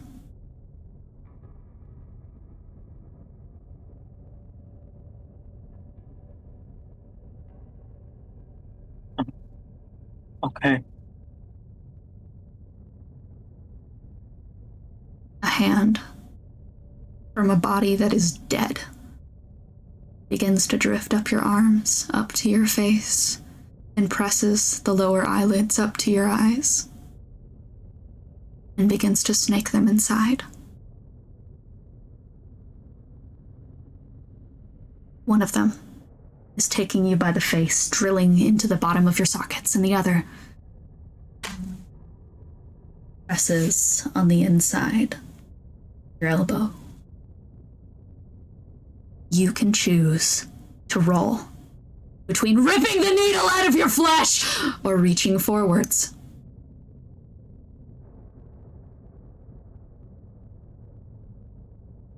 I reach forward. And we are going to go back into initiative, aren't we? So, with that in mind, top of initiative as we get back into things. As the snow continues to fall in the scenes, now starting to be pushed away by the sudden rising storm of pressure and psionic energy being whipped around all of you. First in initiative, round 2, is going to be Yaksha. You are stunned on the ground. Yes. You are currently stunned on the ground. This is against Power Word Stun. Make a Constitution saving throw. That is for 21. 21. 21 is against this. Oh, that is against the spell save DC. That is not going to succeed. You are still stunned. With that in mind, that is going to bring us to a legendary action. And the legendary action is going to just be a tendril slam attack against Yaksha. It is going to slam into your back. There's a raising of a tendril up into the air, followed with, oh, what a shame. And you had all that talk, didn't you?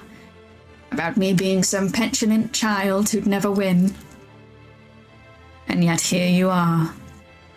No better than me. And it is going to slam its tendril down upon you. Kind of an outstretching of different arcing horns that are going to reach to pierce into your skin. That, with advantage, is a natural 20. And with a natural 20, that is going to deal, that is going to be, where is the stat block? That would be incredible to find right now. With a natural 20, that is going to be a total of 20 points of cold damage. And make another Constitution saving throw at disadvantage. Disadvantage. 19. You are paralyzed. No, wait, that succeeds. Sorry, DC 18. Okay.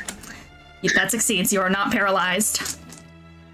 But dominoes begin to fall. Any legendary action after the legendary action? Yes, you, since it is the end of Yaksha's turn, then yes, you can legendary action. Cool. Grasping Vine, deck save. Grasping Vine. I am too big to be hit by Grasping Vine. Motherfucker. Yeah. Never mind. All right. You can do another legendary action if you want to. I'm coming up next. I'll do it after that. Oh, you can't do it on your own turn. Well, yeah, I'll do it on one of someone else's turns. Gotcha. Aros, your turn then. Oh boy! Don't fuck me over. I didn't actually. That one? Alright, let's try a different die. A fucking 3? Okay.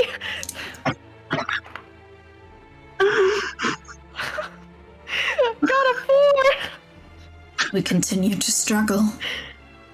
We all continue to struggle. Alright, is that your turn? Any bonus actions? No. No, can't do any of that. Okay. Okay. That's my turn. Legendary action, Finger of Death against Callie.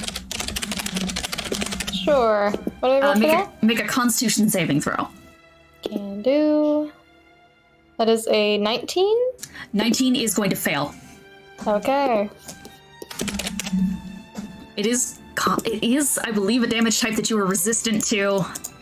But that is going to be a total of 58 points of damage. Is it necrotic? It's Am necrotic. I resistant? You might be. Check your shield. Let me. Oh wait. I feel like your shield might be, but I might be wrong. Either way, I promise I'm not holding back here. I'm Yeah, no, I don't expect you to. You said 52? Yeah, 58. Yeah. 58. Okay. I mean, I will uncanny dodge that as well. So A bolt of necrotic energy I'll goes figure out if towards I'm you resistant. and turns into like a small line of black lightning bolts that seem to arc out like fractal horn shapes. And you jump and dodge out of the way. Some of it clips you in the back of the shoulder, and it just stings so deeply. No Gideon to come to your aid. No Gideon to save anymore. Struggling for nothing. Again and again.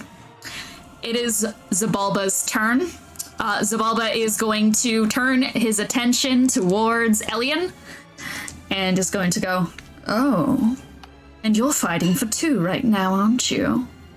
Don't think I've forgotten about you, little scientist. And who you work for. Well, we share an uneasy alliance, but not in the way that matters." And it is going to multi-attack against Elian. First need to see if I recharge 5/6 on Psychic Blast, which I do. And from there is going to multi-attack onto Elian, who is going to cast Shield on himself. As he quickly just like to the side, takes out a massive shield of ice, kind of tries to interpose between the oncoming attacks. One is going to clip him, one is going to miss. One of them clips him into the side, and Elian just grunts out in pain, hissing a little bit of like that kind of steamy, cold weather out from his mouth, but he still kind of clamps his jaw shut and is still trying to keep it taut, as if trying to just like keep his jaw shut with wires right now. So he stumbles forward a little bit against this pain, but is going to turn back around with a shield in mind and is going to bat off the other hit. So, with that in mind, what is this song? Get out of here. We're playing this song. Anyways, so with that in mind, that is going to be the first part of Xibalba's turn. Second part, it is going to Mind Blast. And it is going to Mind Blast onto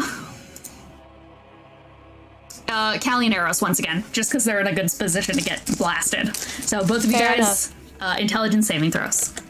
An advantage for Alice, right? This is against Callie and Aros. Well, yeah, but we have advantage for the Yes, Alice you do. thing. Okay, yes, making sure. I am rolling not good. And then this does not count to 21. spells or other magical effects.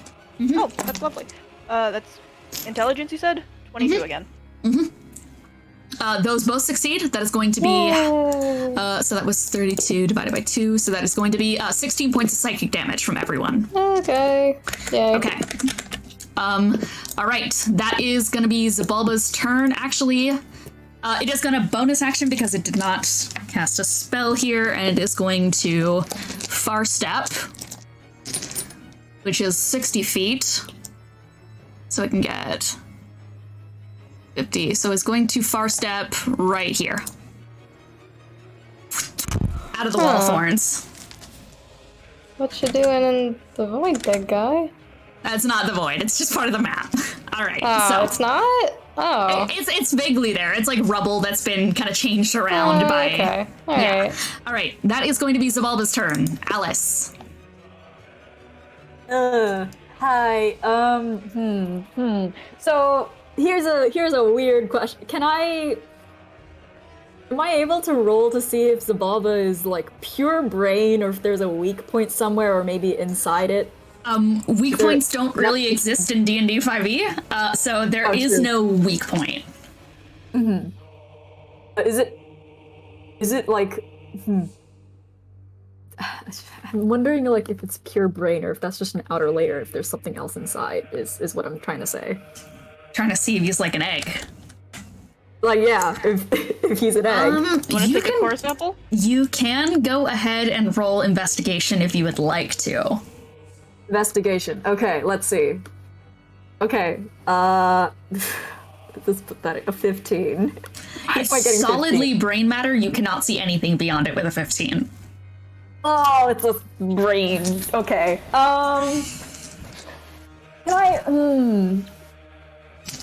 All right, let me see here. What are my options? Sorry, I did consider my options. I just have multiple. I have interdimensional chess on my list here right now. I'm gonna. Let me action and energy beam that. All right, I guess. energy beam again. You once again, you kind of charge, rear back your beak and go to shoot out more force energy. That is going to be a 15. That's fire damage you're doing to me, right?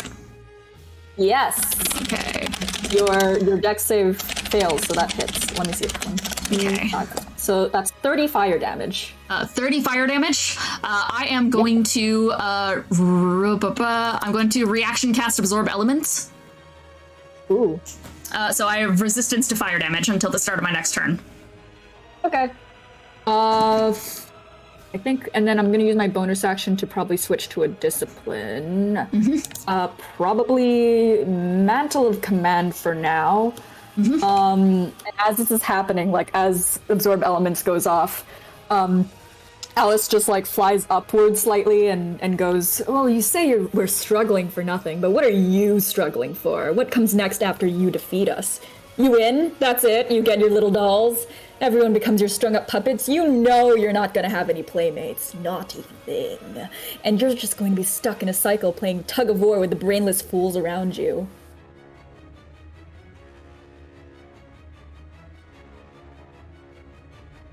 Playing, huh? Finding playmates. You think that's what I worry about? I worry that there is not a soul in this universe, not a god, not a mortal, that could be my playmate, because no one understands. If I have to play alone to get what I desire, then so be it. At least I'll live to tell... Whose fault is that? At least I'll be alive to tell the tale, unlike you. Quiet. I think I'll be done my turn. All right, that's the end of your turn. Legendary action. It is just going to spin around and is going to cast Disintegrate on you, Alice. Okay. Disintegrate. So please roll a dexterity saving throw. All right. Ooh, that's not great. Let me see. That is a solid 10. Fuck me. That is a 10. That is going to fail against Disintegrate. So that is going to do some big fucking damage. And reminder, if you are reduced to 0 hit points with Disintegrate, you are killed outright. So, with that in mind, that is going to be 10d6 plus 40 force damage.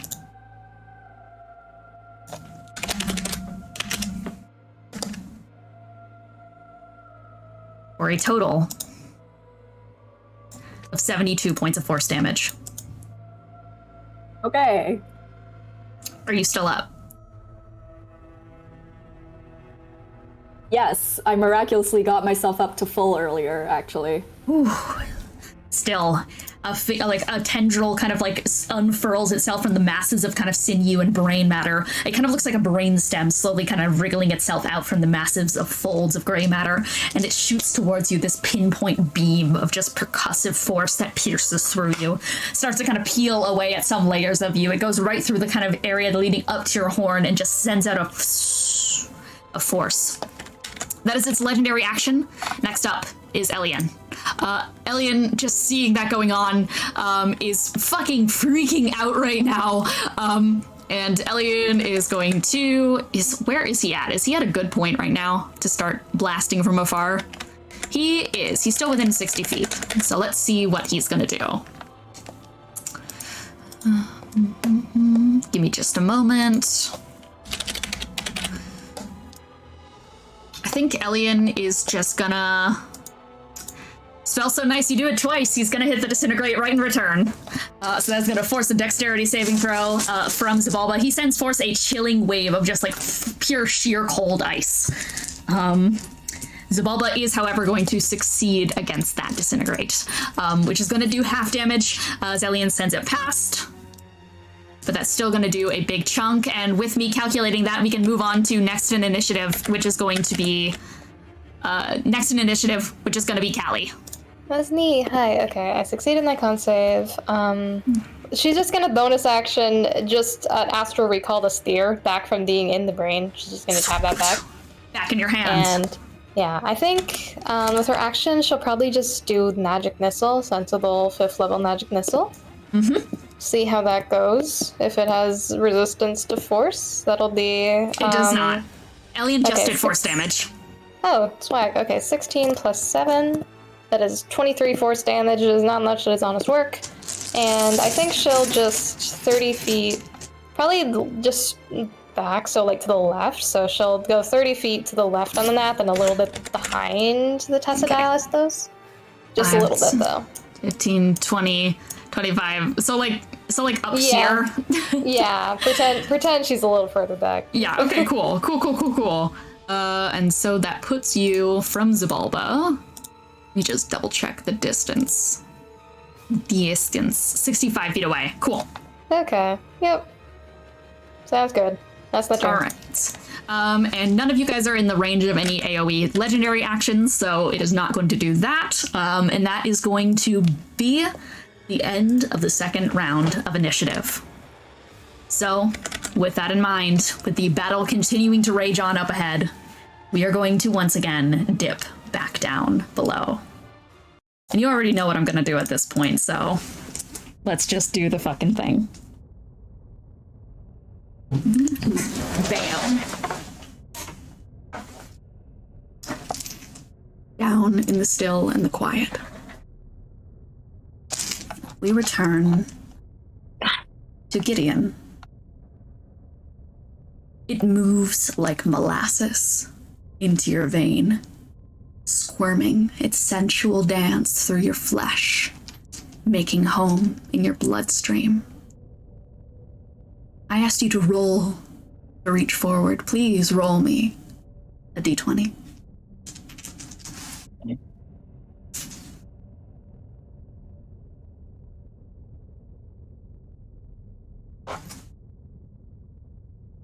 That's a 10. 10 to reach forward. God, these numbers. Never ending. Always changing. What outcome do they provide?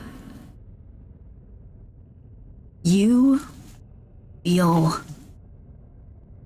something slip down deeper into you. It's peppering kisses into the crook of your elbow, warm and delicious. It doesn't take time to hit you. There is no time that exists here, as it just is now.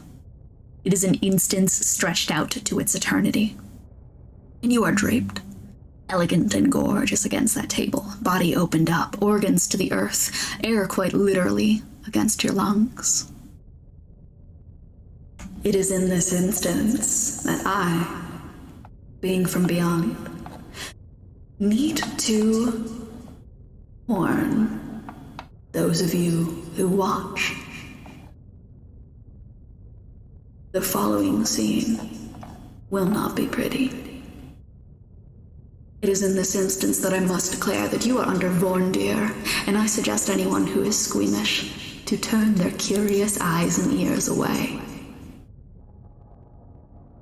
And for those who remain to do so, understand that everything described as beautiful is going to be expressed as agony. That is a genuine trigger warning for reference. If anyone wants it, this is Vorndir shit. We're going back in. There is no one else here right now, Gideon, besides you and your bouquet of organs. A singing rise and fall of your chest. Nobody is here, and yet you feel forces move against you. First, point your finger, dust it against your wrist. Can you move, Gideon?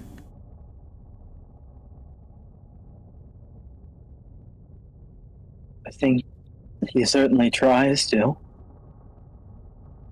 No. No, you cannot. Finger moves. elegantly drifting down from the point of your wrist back down to the crook of the elbow where it was inserted into you. It dances in that spot for but a moment, a wistful little tickle against you. Then you feel something brush up heavy against your hip, slowly pushing itself up and against you, starting to fold onto your side. That one hand continues to swirl around in that little crook. The other starts to go to your face. Can you speak? Can you scream?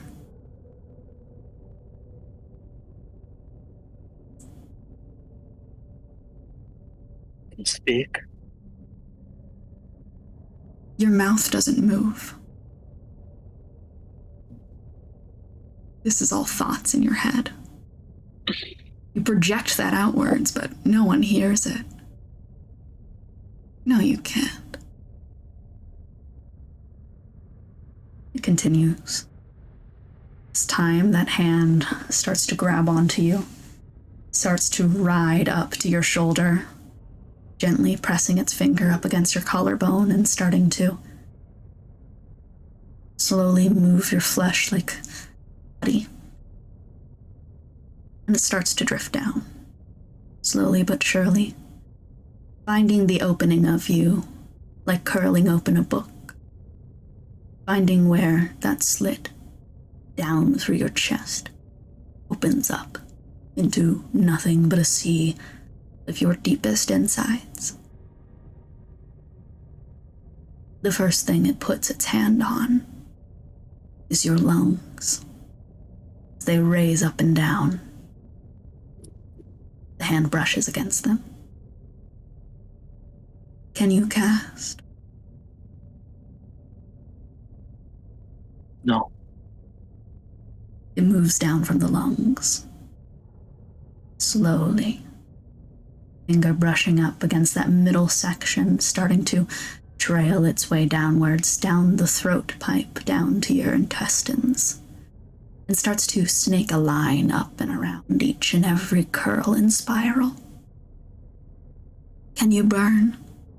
Turn your veins into flame, and you reach deep and claw and force yourself awry from this. I have to. Can you? I have to. Then do it.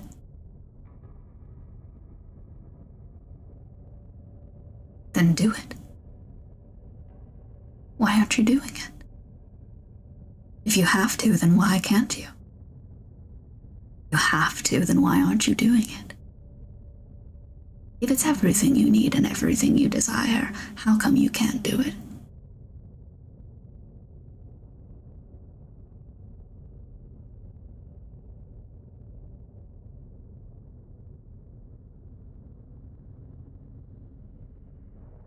Thumb presses flush against your kidney.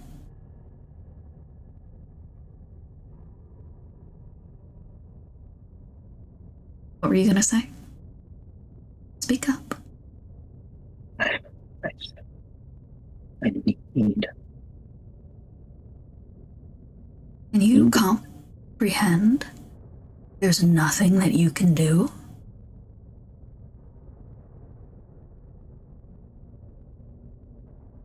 I need to keep going. Can you comprehend it? Can you think of something you can do?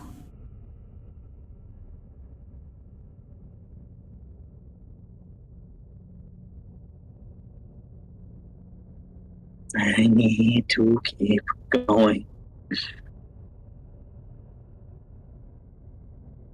But you can't. But I need to. It brushes a hand against your heart, slowly thumbs around it.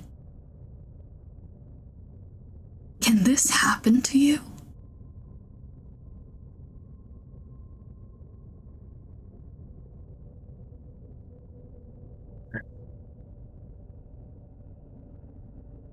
What are you?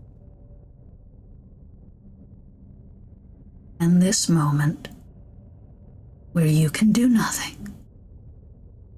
Can this happen to you? And what happened? You being completely and utterly incapable of doing anything to help you succeed.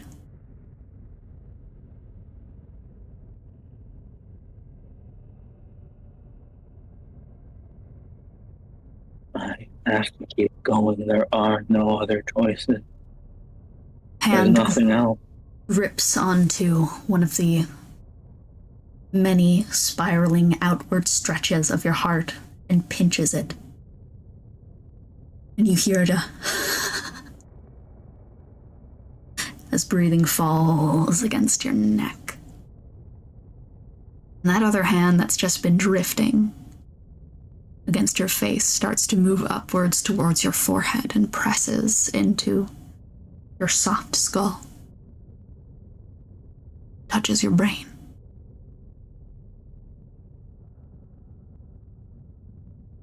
It has decided to force you to think about failure. It's steering your mind. It's plunging your burning body into ice water, and it burns! It burns! I need you to make a wisdom saving throw to try and fight this off.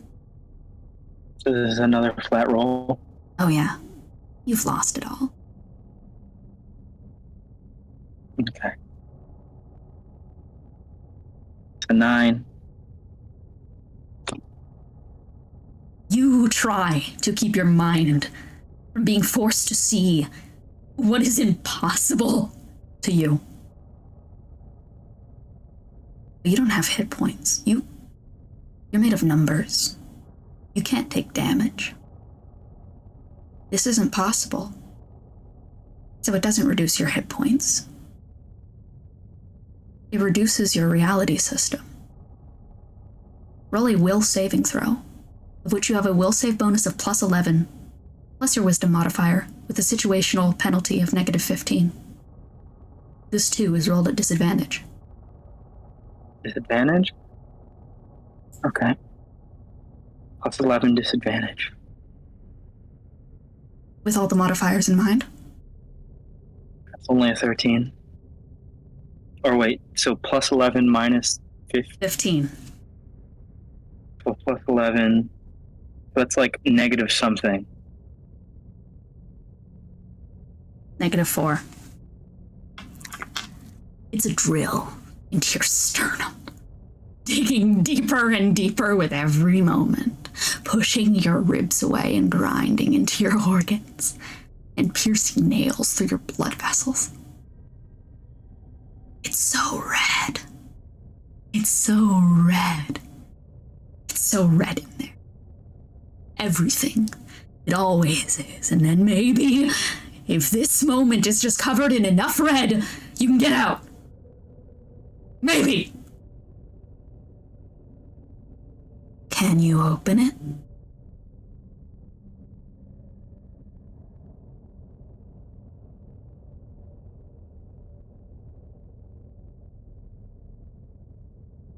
Wait, can you repeat that again? Can you open it? I think out of everything else, that's the only thing he still believes that he can't open it. I want you to choose to roll, to keep feeling this reality, or to push into your mind beyond it. Alright. Is this another flat roll or It's a will roll, +11. +11 minus 15? No, that was a situational bonus. +11.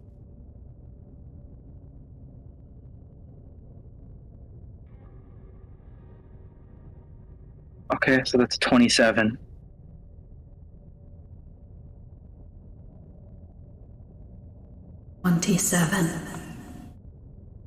Keep pushing forward.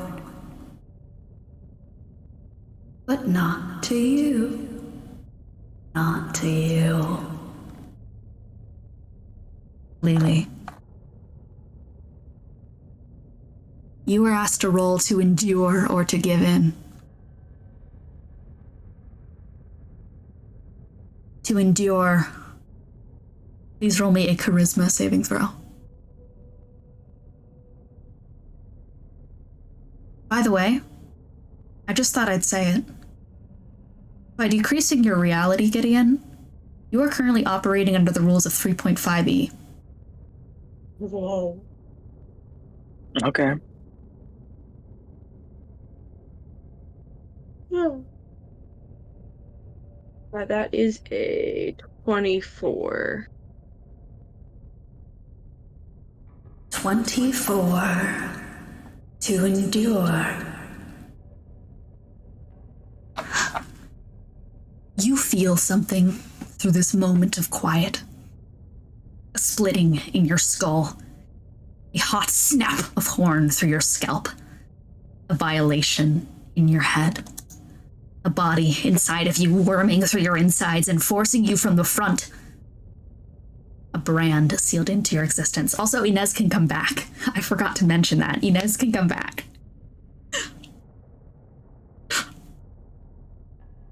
Okay. You can't help but fall to your knees against the surface of the waves. God. It's made all the more gruesome when your eyes unravel with a thick snap of eyelids reforming to make room for those awful things. Lelee, you see gold on the surface of the Umbra. Your body so bare, covered in handprints wriggling up your skin. These blanched spots are so ripe against you, you can hardly find a place that hasn't been ravaged and rankled by combat. A plot of land that has yet to be claimed. The waves of Umbra gently pulse your reflection back and forth and back and forth, but never take it away. They've taken so much from you. Hurt you so bad. Are you even you anymore?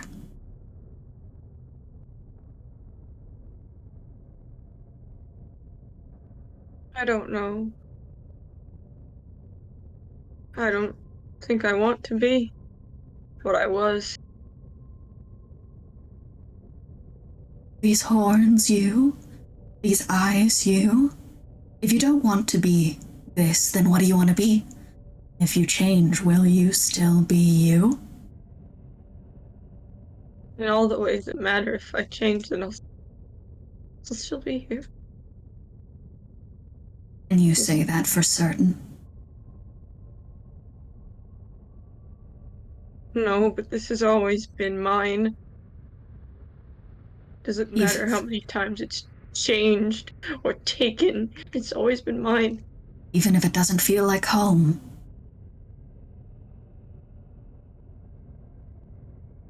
It hurts so much, but it's mine. I want another one.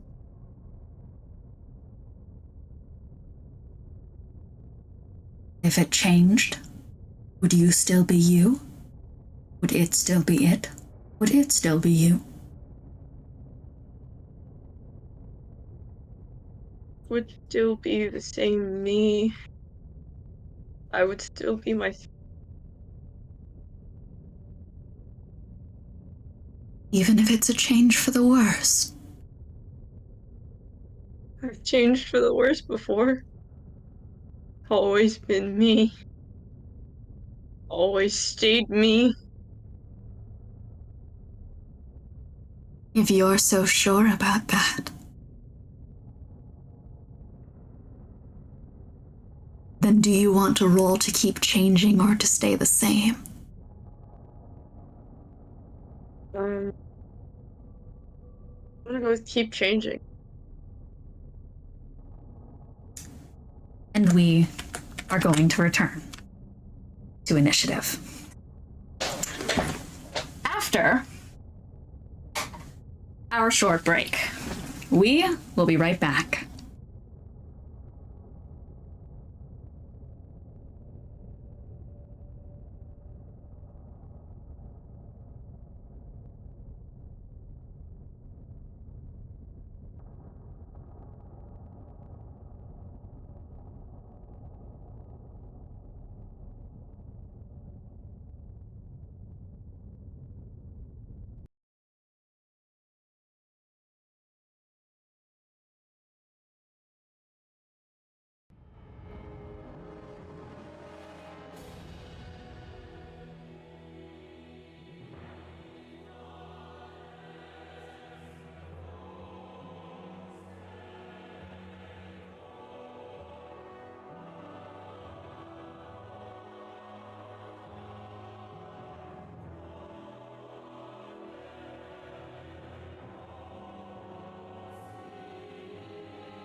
And we're back. Where we last left off, we were going to pick back up right into initiative. Round 3 against Xibalba. So without further ado, let's begin, shall we? First in initiative, as has been throughout this entire encounter, because that's how initiative works, we are going to start off with Yaksha, still stunned. Go ahead and roll a Constitution saving. Save. However, yes. Yeah. Is a 22 pass? A 22 does pass. Yippee! You are back in it. At the end of my turn, though. I still can't do anything. It is the end of your turn, Yaksha. You are still back up, though, which is a big push in the right direction. And now that you are no longer just fodder for legendary actions, it is going to still take a legendary action off of your turn, and is going to shoot another disintegrate towards Alice. So Alice, that is a dexterity saving throw. Uh-oh. That's scary. Ooh, that's higher, that's good. But that's probably not high enough. Let my thing load for a sec. Okay, that is an 18. 18 is gonna fail, so you're gonna take full damage from this disintegrate. Ines, what you at? 69. Nice. Average damage was 175. What a number to be at. Uh-oh. Last one was pretty high, I might be. You're at 69? Yeah. You are a lucky son of a bitch. I am not fucking with you. That is 68 points of damage. Oh my god. As another bolt is ripped towards you, you just barely find the strength within you to keep pushing yourself back up. Like I said, you'll be dead. No, still be alive. That's the difference between us. Oh, that's not the only difference, but that's not only the similarities either. You know, with me gone, no one in the world will really understand you. And I know you don't care, but because everyone will know who you are, nobody really knows you. You can tell your story to an empty audience and stay in that echo chamber you so love. Because we're the same but different. I'm like you, but they understand me. I'm like you, but I have a real audience. I have a family. And you don't know what that is. You're just accepting this because of how little you really are. You are far too proud to admit it, but I've taught you things. I taught you how to fear death again. I've shown you control is never absolute. We're living reminders and we'll be dead reminders if you kill us. But either way, always there. Always remembered. If not by everyone else, then by you. You're not bigger than the soil. You're not bigger than the bones and the seeds that fell asleep before us. In another timeline, we could have been friends if you weren't so hungry. Talk of family being your strength. After all it's done for us. Family. Family, you think at the end of the day, family will come save you? Family will make a difference in this? Memory, significance, some kind of old nostalgia, care, that's never meant anything. What good is your family? To the inevitability of their death. What good is your family when they are all torn to shreds? What good is your family then? They build you up, but they break you down. They reach their hand out and they push you into the void. Such is the way. Such is the way, Alice. Or did you forget when we split apart? Did you forget what they did to us? Veltrin! Asmodeus!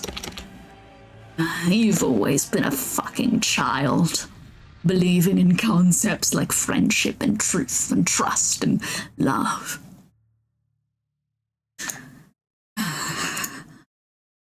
Maybe you're right. Maybe I never grew up. But we both changed. Aros, it is your turn. I'd like to take a quick legendary action on Yaksha's turn to Absolutely. grasping vine Alice and pull her 20 feet back. Ooh, away yeah, from good call. Xibalba. Yeah, so Alice, you are, so 5, 10, 15, 20. Yeah, Alice, you are just yanked back by a sudden flurry of movement. Alice, please, for the love of God, you can't take another blow like that! And then I'm gonna fucking move towards Xibalba and I'm gonna hit it. Alright, you and the Testadile. So that is gonna be 5, 10, 15. Yeah. And then I pre-rolled and I got a nat 20 again. A 29 and a 25. Okay, yeah, those hit. Those all hit. 45 damage total. 45 damage total. Or unhalved it. Getting in the way of things again, aren't you? You know all it takes is one word for me to turn this encounter on its head. Well, gotta believe in something. Alright, so now it is actually going to be Aros' turn. No, that the hits that were was my your turn. Oh, yeah. And you did all that. Oh, yeah, the legendary action was that. That is going to be your turn, so Xibalba is going to legendary action. In a quick bonus action, I didn't think of words of encouragement, but Yaksha, fuck, I have some Bardic Inspo. And also, honestly, I think you need it. Bardic Inspiration onto Yaksha, and from there, I am going to legendary action. I am going to Psychic Pulse onto you. Please make an intelligence saving throw. Oh boy! Wait, you're the Testadile. You're immune to psychic damage, and it would know this, so it is going to... It's gonna not do that, actually. Instead, I'm going to put a Tendril Slam onto you, which is in return going to be a nat 20. You get what you give, motherfucker. Which is going to be 20 points of cold damage, and please make a Constitution saving throw. Con save. My con save or the... Testadiles. Yeah. That's gonna be 25. 25 succeeds, you are not paralyzed. That is going to be its legendary action, and that is going to bring us to Xibalba's turn proper. Xibalba, with attention now drawn onto Aros, is going to just start dealing fuck off damage to you, and is going to just like kiss onto like these. There's like basically a moment where some of the horns reach and retch backwards, and it is going to let out a flurry of psionic blasts towards you that very similar to the beak blast that Alice have shown off. It is energy beams coming out from Xibalba. I would like to reaction to the previous legendary action, the Iron Hide. Iron Hide? Okay, you're gonna Iron Hide onto that, and I will allow that. So you kind of bolster your defenses, and I'm going to hit you with 3 psionic blasts. Okay, lowest to hit was an 18. That does not hit. Armor class is 16, plus the 5 from Iron Hide is 21. Okay, 21, then the other 2 do hit. Oh. And you are going to take, and that is going to be 27 points of fire damage. You're currently, you're vulnerable to the fire damage. That's the Testadile. Okay, reaction adaptive shield. You've already used your reaction. Ah, fuck. On Iron Hide, so that's going to be 50 points of fire damage. Alright, so that is going to be Xibalba's turn. Alice, your turn. On 1 hit point. Bad time for me to put a cracker in my mouth. Get me out of there. Fuck, get me out of there. I'm down. You're what? Anyways, your turn. Okay. What can I do here? Sorry, I had a plan and then I realized that my plan was shitty because I'm on 1 health point and that's a stupid plan. Yeah, happens. Might as well be full if you don't get hit again. That's so true. You have resisted all damage. Yeah, but that's really fucking useless here. Okay. Let's see what I can do. Let's see. So Aros is down. That's not great. No. Aros is still up. Right? No, I'm not. Oh, you're down. Yeah, Aros is down, dude. The dominoes are falling. Down. Great shit, Aros. Thank you. You're welcome. When we need you. Look at this. Let me see here. Elimination you can generate.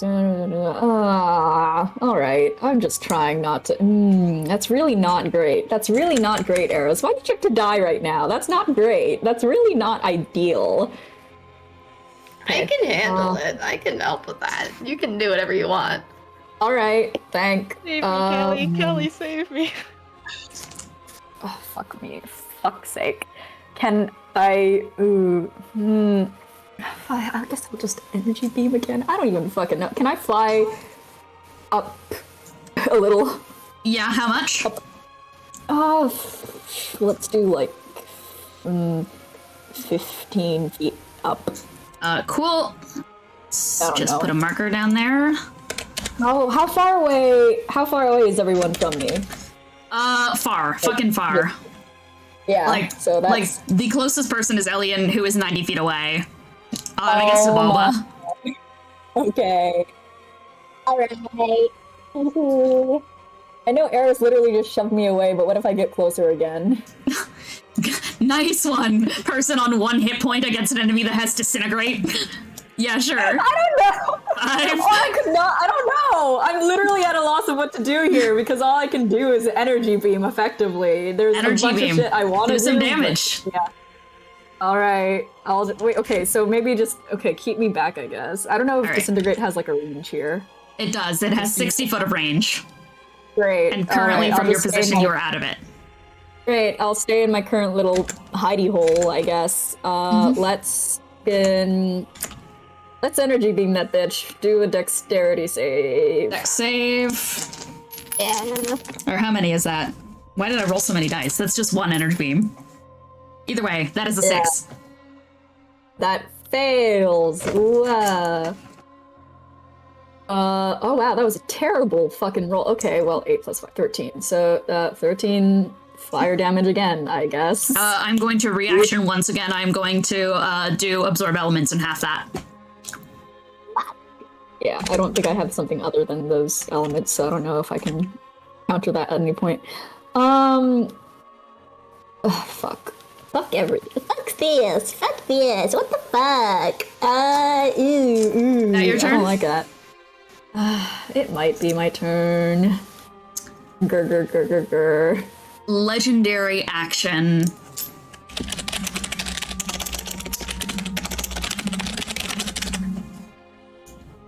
Legendary action. Magic missile. Onto Alice. Which is 3 darts. 1 will take Alice down. The other 2 will make both death saving throws fail.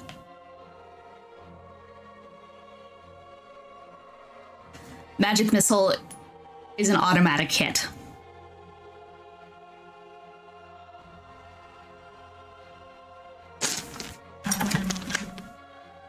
Except for if Elian were to cast Counterspell, which unfortunately he can't do against Xibalba.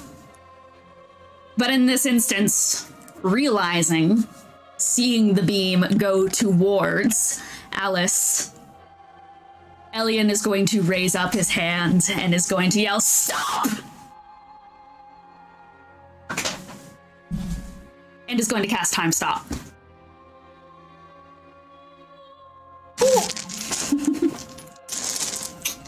Which is going to give... Where's my D4? Is only going to give 2 extra, to which first thing Elian is going to do is, in this moment of frozen time, is going to basically be using his movement within these next few turns to intersect the point in which the magic missiles are directed to, because at this point there's nothing he can do besides that. I know magic missile automatically hits. We're going to pretend that he's putting himself right in front of where they are currently in trajectory.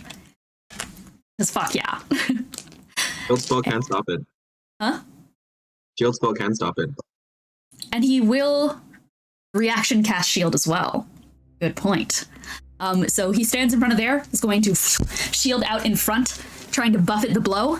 And with that, with his 2 turns, he is going to double up on... Here's the thing is that... Oh, actually, his Cone of Cold does not get resisted, so he's going to double up on Cone of Cold.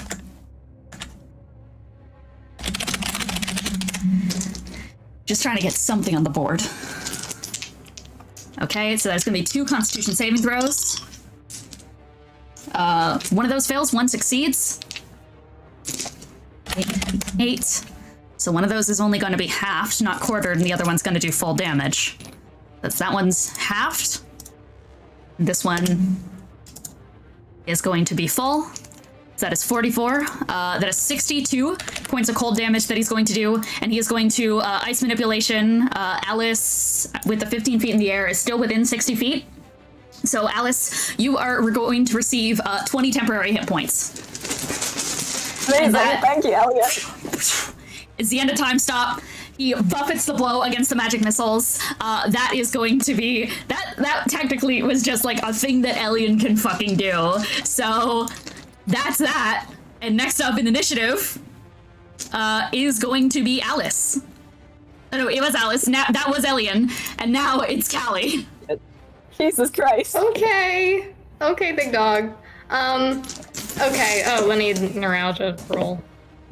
Yeah, I'm fine. Okay. So, bonus action healing word onto Aros. We're gonna do that. Yeah, I mean, first level, who gives a shit? I don't think it matters.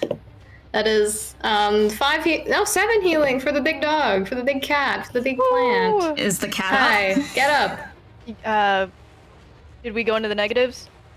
No, you're up. How does You're up. No, it doesn't work. You're just up. Yay. Okay. Aros, you're back up on 7? Yeah, I mean, while I'm here, Callie's got, like, nothing going on. I have one more magic missile. I'm gonna do it. That's just 5th level, so it's... Ooh, I rolled higher this time. And as Callie does that, Xibalba turns up towards Aros and goes, Deja vu. Remember what I said last time we fought? The death.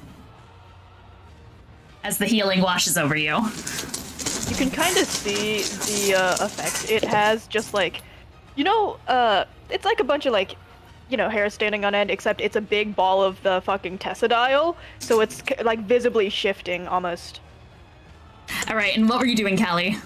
Magic missile. It's the last one on her cape. That was 29 force damage. I rolled pretty good. All right.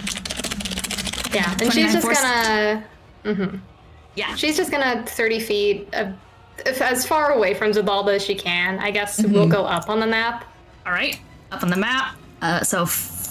So 5, 10, 15, 20, 25, 30. All right, so back up here. All right, that's the turn. That is the turn, and that is the end of this round of initiative. So back we go, once again. The void. Time to do my thing. As we are going to start with Gideon once again. Once I join you in the darkness. So, you rolled. And in this particular roll, it was against feeling the reality that you were just in or pushing your mind beyond it. Remind me what you got to push beyond. A 27. 27. To push beyond. You wet, exhausted thing. Straining against a world not made for you. Forced to see it all. The impossible, the possible, the real, the fiction, everything and nothing. And so utterly lost in space, so close to find what you're actually here for. He's massive, made of flame and candle wax. His many arms rotating against an axis of bald infernos, the heat of the sun. The rain falls off his burning knot skin carapace of sorts, sizzling into the air with a crackling noise like being next to a wildfire. His wings encircling you, many arms stacked upon this overhang. The fire atop the obelisk head shining over you like a sun. The avatar hanging over your elven form. Do you even know what we're down here looking for? Why you flew down here with such fervor? With that endless hope in your grotesque heart?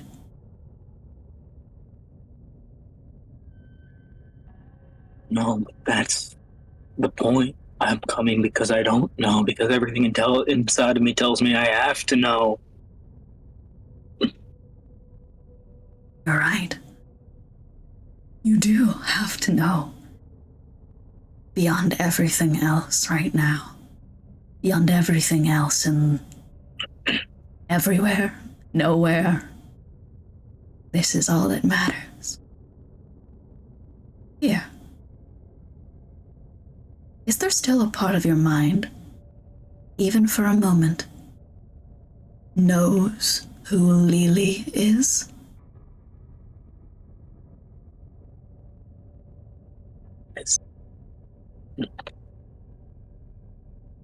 Is there?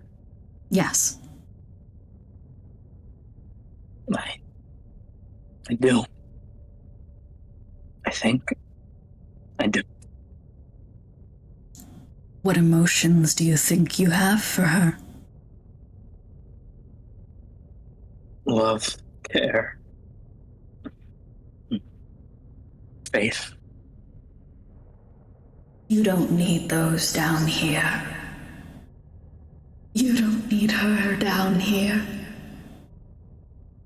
You need the truth. Do you want me to get rid of her?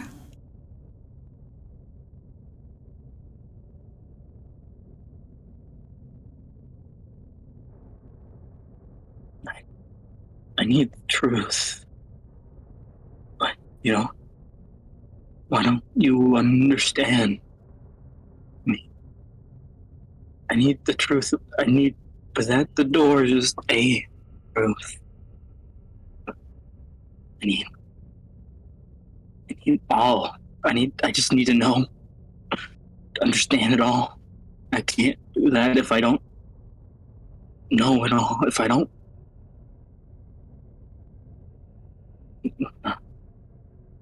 I can't lose things, otherwise I can't go forward. What are you losing here? No. Where is the loss? If the gain in return is so much more, there's no loss in the slightest.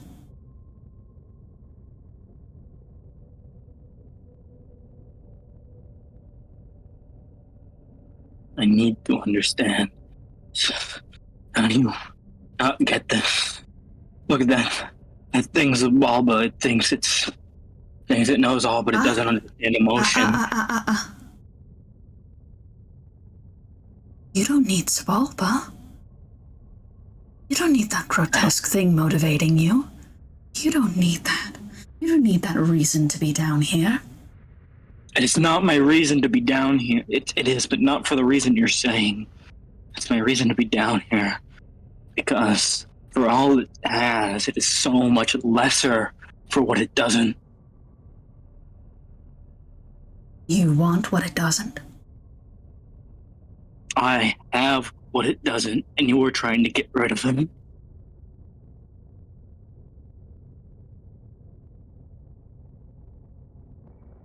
What have I told you? It's the only way to the truth.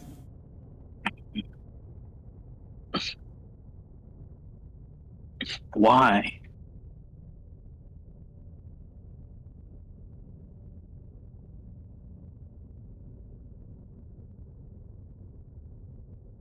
Because I don't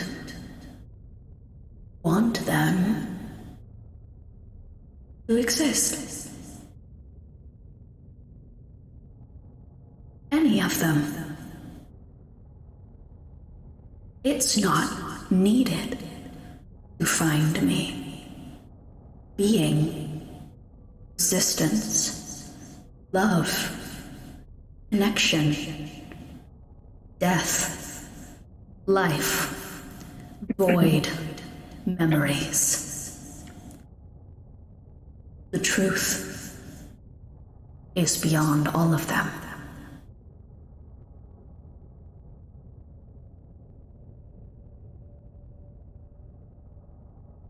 What's more important?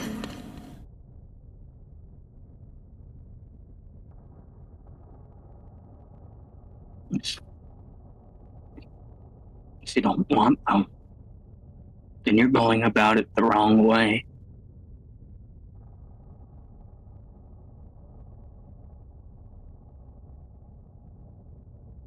Wrong? You claim to know of wrong. You know nothing of what is right and what is wrong.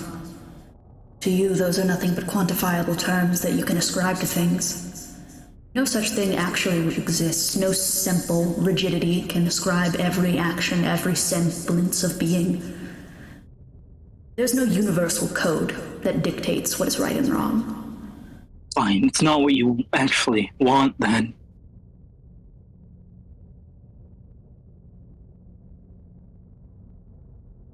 But I want the truth.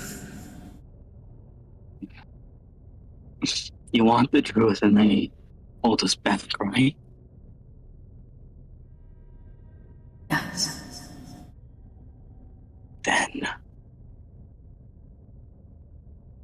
Then to get that, killing Lelee, getting rid of her, won't get what you want. Because that'll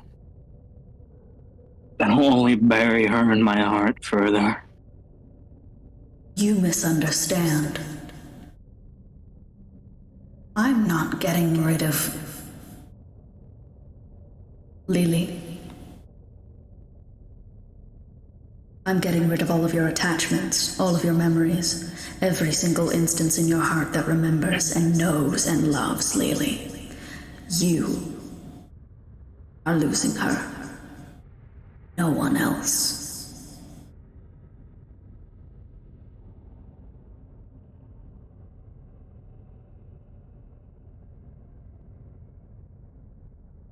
All for the truth, right?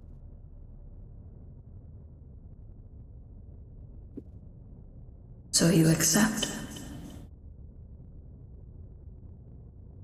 Want it? So bad it hurts?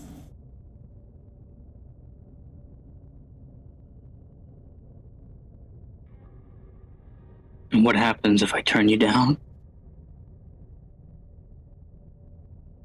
You'll never know.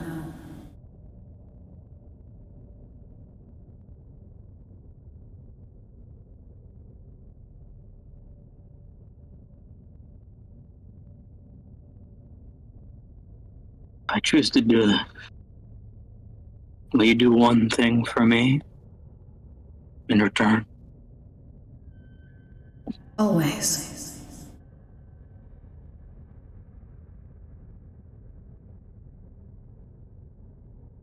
Push them from this place. Lelee, Adalwulf, while I still have my heart, do that. Because there is no world in which I say yes if you can't do that.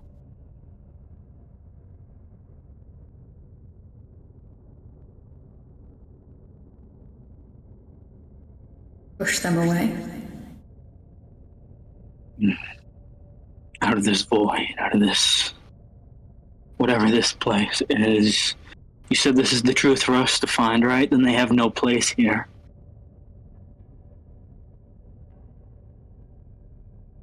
They don't.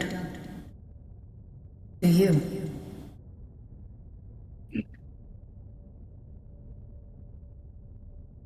Well, I'm going to go anyways, but first, take them from this place. Remove them. Why do you care? You'll in turn forget. I still care now. A fleeting thing. You don't for a second think Most that they things are. reject your decision? That may do. I'm aware.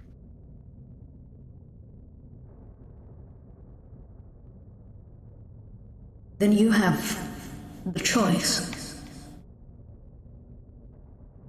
to go after Lelee or to open the door.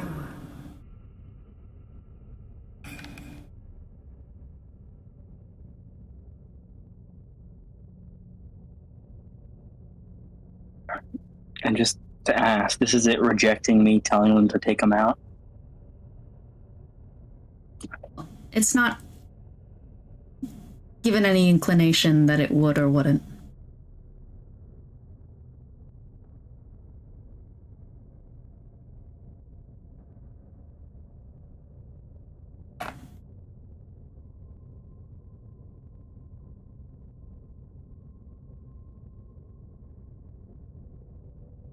I'm here for you.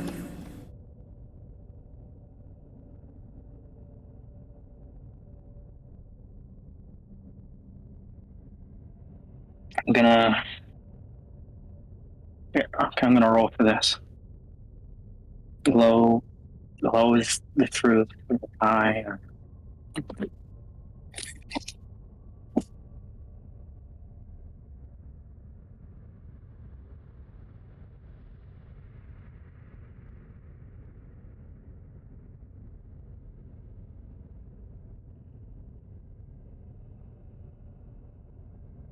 Or I decide, can you at least tell me what you are?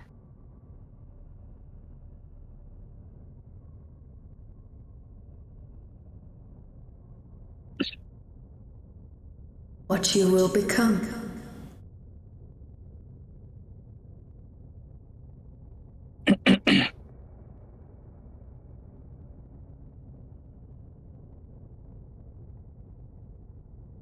A predestined moment,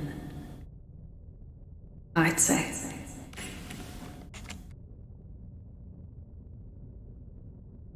Your ascension to a mad god.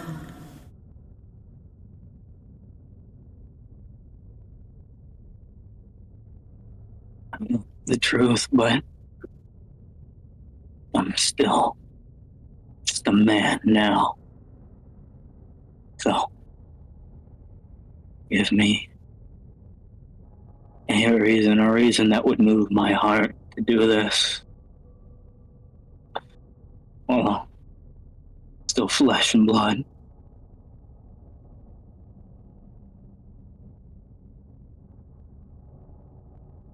In this reality, you have been thoroughly rejected by the concept of existence in normality.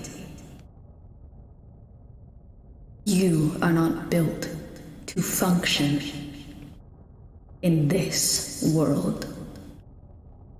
That difference that you have connected to others with, you have nothing in common with the other ilk, the mad ones.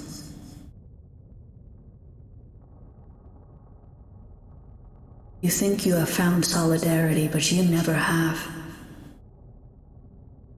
You want an existence where you can fully, truly embody it all. Every aspect. Everything. For you are not just a madman. Not just a mad god, but you are a mad world.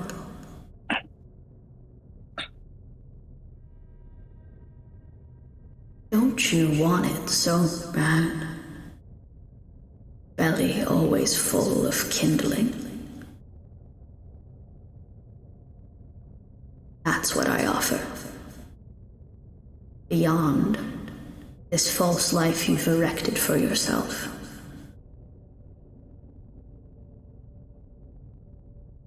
I propose true life. Not even life. True existence, perhaps.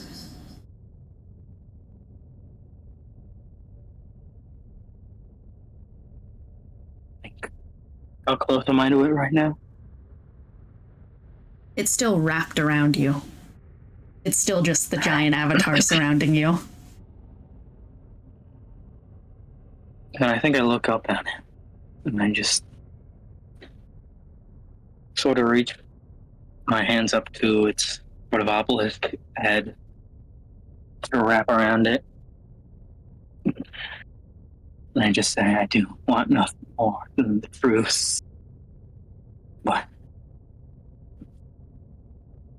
oh man. I think, and I just start sort of gripping it tightly as hard as I can. Push the mask of void. No. Do it. Do it, and I am you, and you are me. But if you don't do it, then I will never be able to leave this place. I can never let go of my attachments if you don't give me a reason to, a way to. I think at this point my fingers are holding it so tightly that either the obelisk is starting to crack or my fingers are breaking. Your fingers are breaking.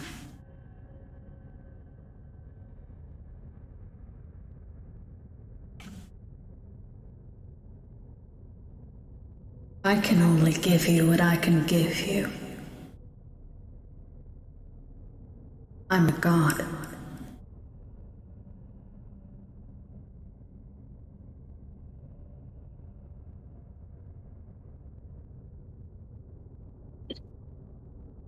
Then give it. Why can't you give it?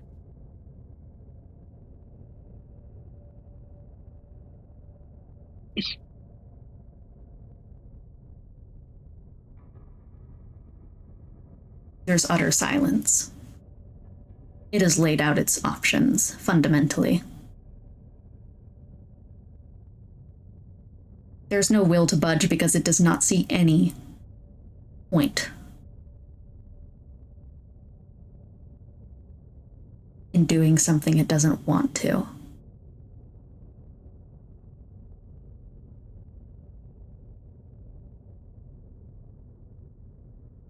And I've got nothing on me, nothing with me.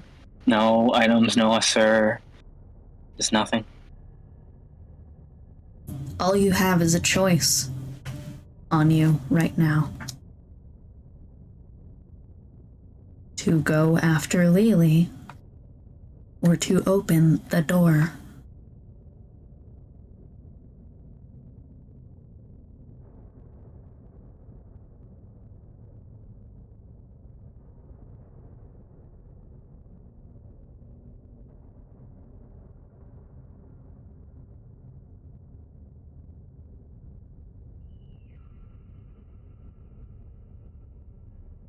When I open the door, will it stay open? It has no further elaboration to provide you.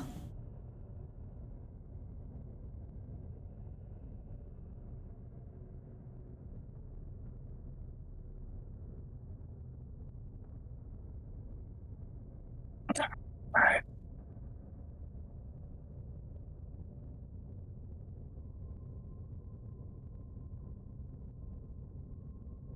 Alright, if that's the case, shit, I think I'm... Fuck it, I think I'm gonna roll for it. I think Gideon's split here, I think I'm split here, Then as you are rolling, we're gonna cut away from you. Okay, so I shouldn't do it in front of the screen? No, not yet. Okay. Your mind is caught between a tension point, Lelee.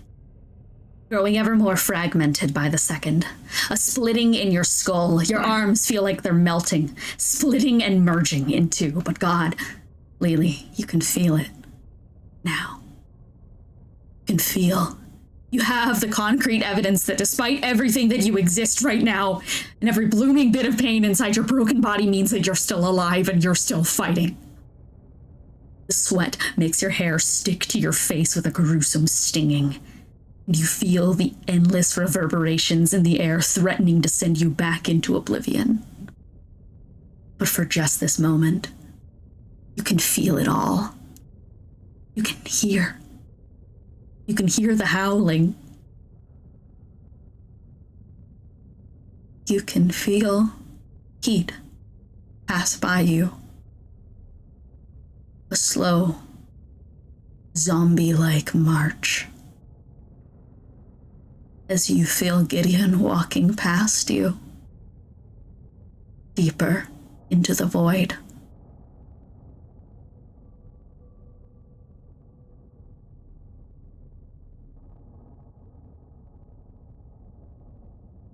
Gideon? And in this moment, as the great avatar looms above you, Gideon, you hear that distant voice. Just barely.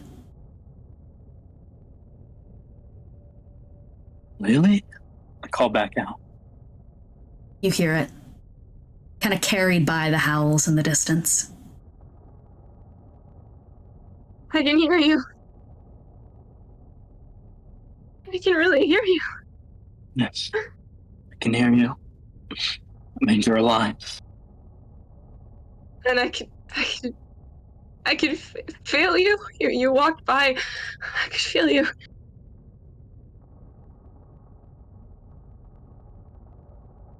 Lelee. I have a question for you. What? Can you get out of here? Will you get out of here? Not without you.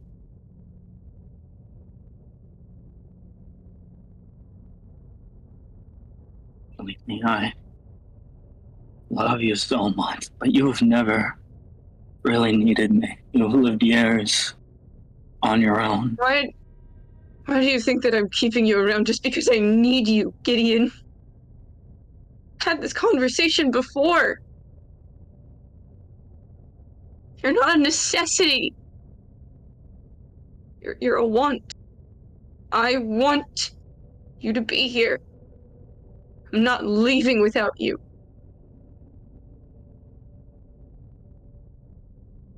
But do you think you could leave? If you had to. Not if with me or without me, just yes or no. Do you have the will to get out of here?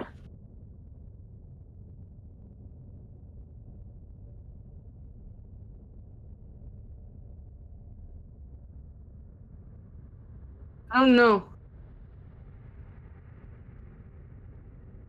There's nothing here. Nothing. You're there. And you're here, but if I'm not here, then what are you gonna do?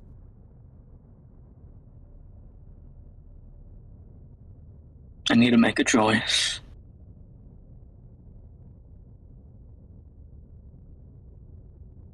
I need to make a choice between doing something for myself or doing something for everyone else.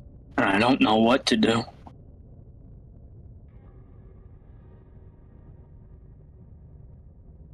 Why can't you be more selfish? I think I really know how to. I don't think I've ever had the permission to. Can you see anything down here? Yes. Is there a floor beneath your feet? No. I can't see anything. There's no ground that I can touch. Nothing. The last thing I saw was some twisted picture of myself. But whatever this is showed me, I can't get out of here. I can't. Not without you. I couldn't get out of that hole in the ground without you. Why can't you be selfish just once?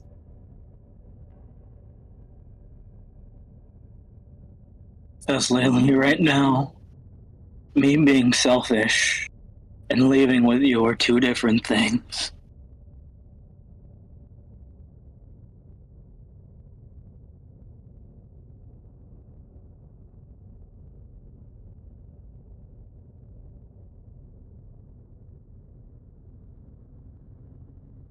Can you tell me what it's asking you to do? No. I can't tell you. I just... I'm... All there is to know is I can either leave with you, get you out of here, or I can get something I've been looking for my whole life.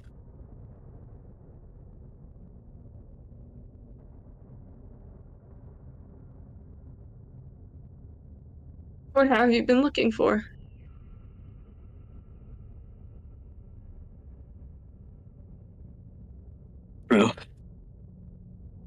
Truth that'll make me whole. One I wanted and craved for longer than I can remember. You know for certain this will make you feel like whole. Do I, Dean?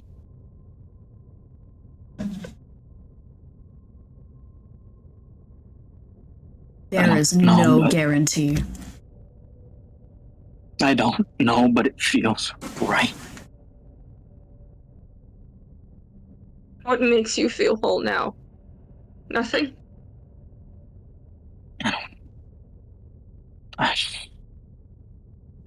Like a piece has been missing. One that without it, I can't possibly understand what the full picture is. The edge of an idea, the idea. Why can't you just make that piece, Gideon? I just can't. It's not possible. And you think this is gonna make it for you? Yes. I don't know that. No, but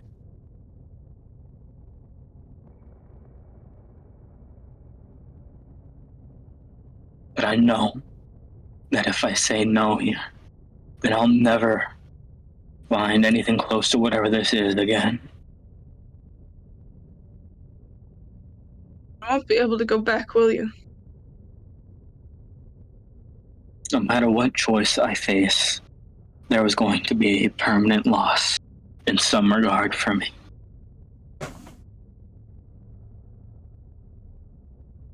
I won't stop you from doing it if you really want to.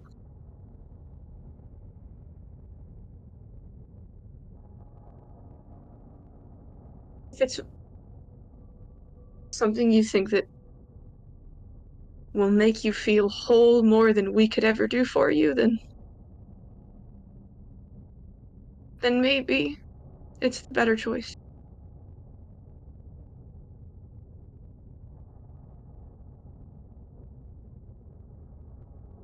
Maybe, but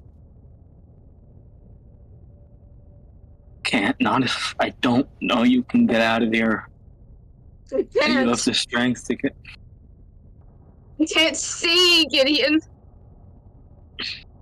There's no floor for me to touch. There's no guide.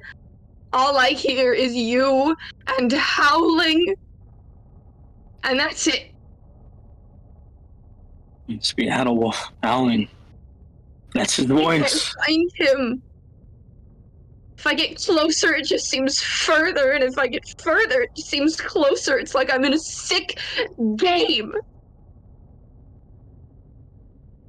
This thing promises you a piece that you've been missing, and it promises nothing to me. but missing pieces.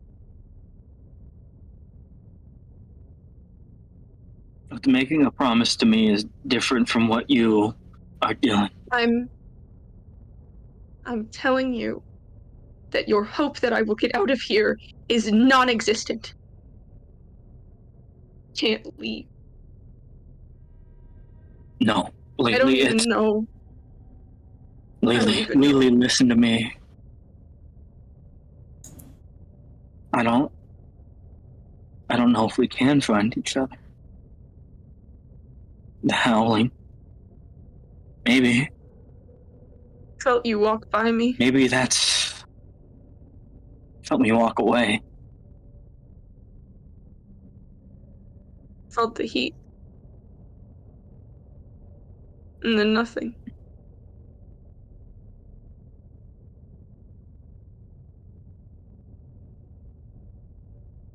That's the case. What happens when you try to come to me? I don't know if I can walk. Can I try and take a step towards where I think the geek map of Gideon went?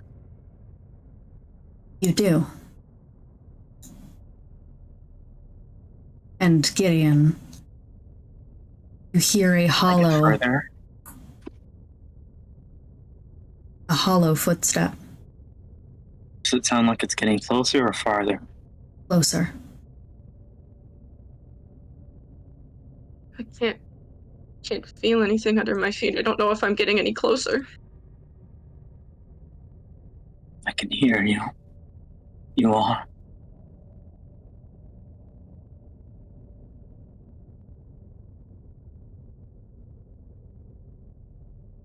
But I keep walking. Do you want her to reach you, Gideon?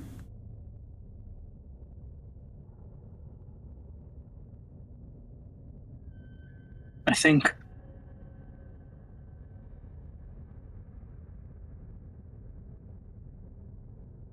that's less important to Gideon right now. I think it's not the wanting her to get to him. I think it's him wanting her to get to him without his help. Or being able to do it on her own.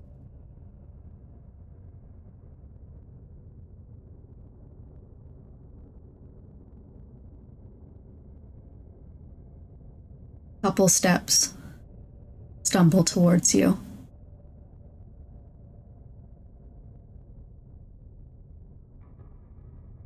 And then they sound miles away.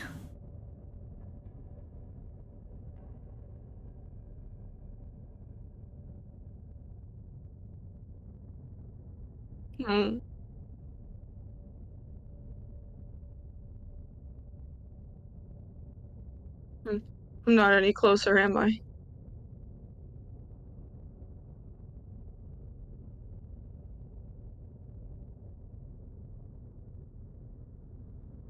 No.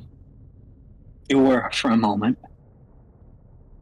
Not anymore.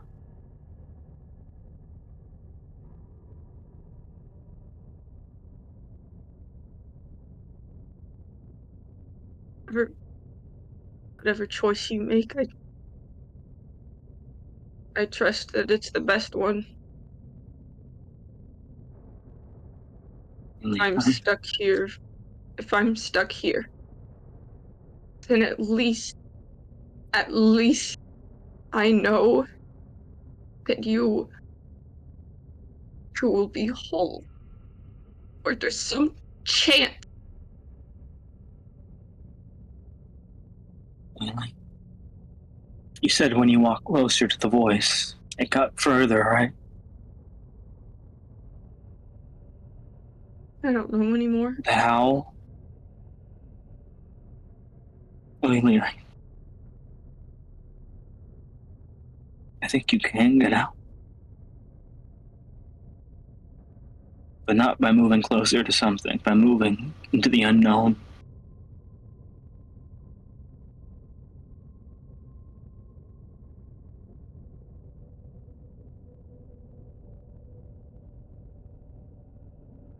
Will I ever see you again? I don't know. I think most likely not.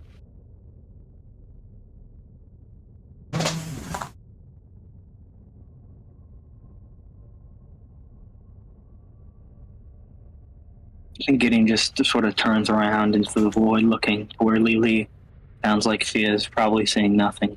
Yeah.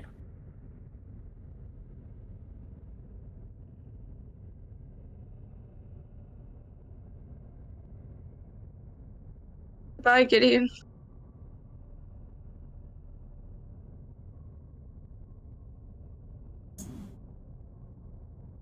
Smiling. I love you. And she's going to do like the walk away from the howling that she can hear to see if it is actually in the right direction. The awful thing is that it's not.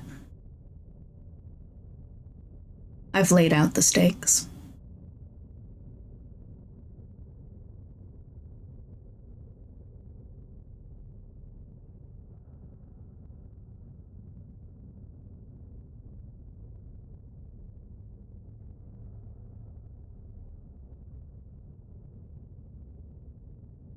I think even in this moment, she does not say anything to Gideon. Because she said it to him. She wants him to be more selfish. So she wants him to choose what he thinks is the best choice for him. And she doesn't want to make him feel like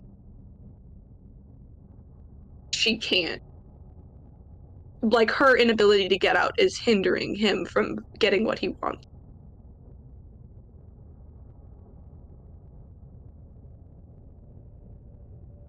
When I look over this thing's form in front of me, is there any sword in its chest? Roll insight.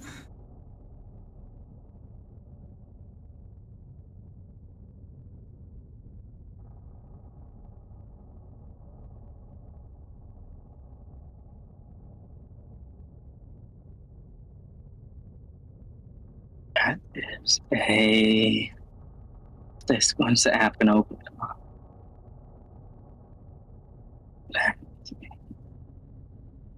Oh, it's not super high. It's only a 16.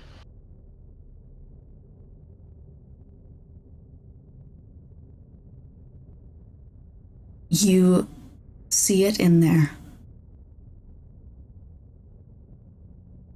One of the hands has been strangling her this entire time. I'm gonna reach in and grab it. You reach in, and it grabs you by the throat. I thought you made your choice. I'm looking for the truth. And I want to know what the truth of this is, and I think he pulls against it to reach in further. Roll contested charisma. Dean, I'm gonna DM you something. But Yes. I have no stats. But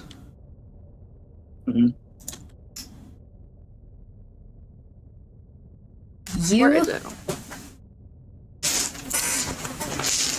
can make a choice here Okay.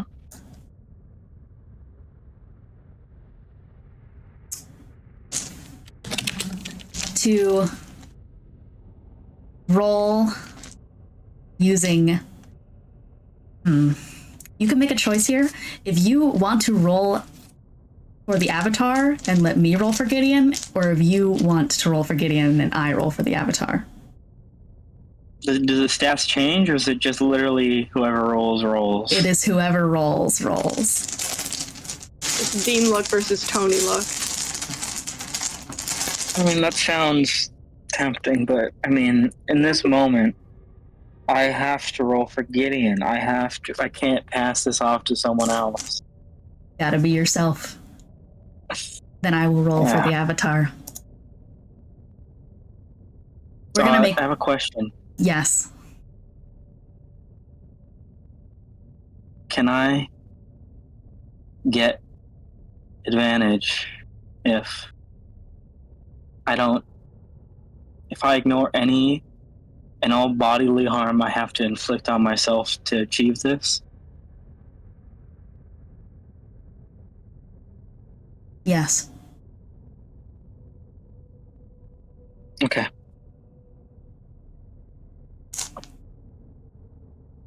I don't even want to tap it. Do I have any modifiers to this?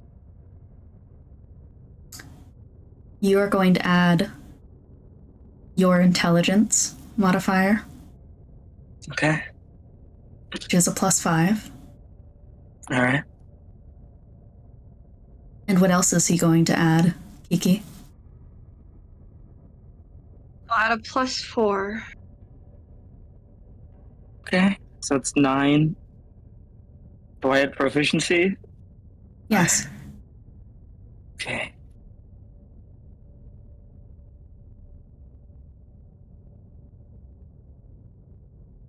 All right.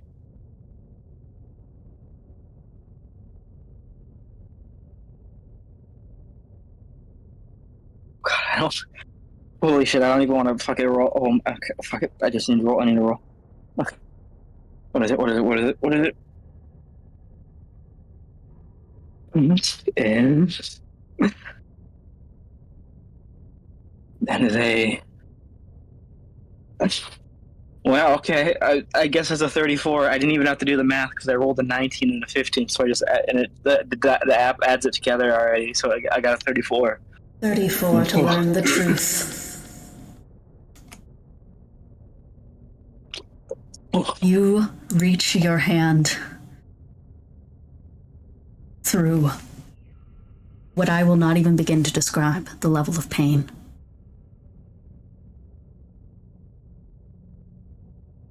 Your hand touches Azur's blade. God is a virus. It's a virus.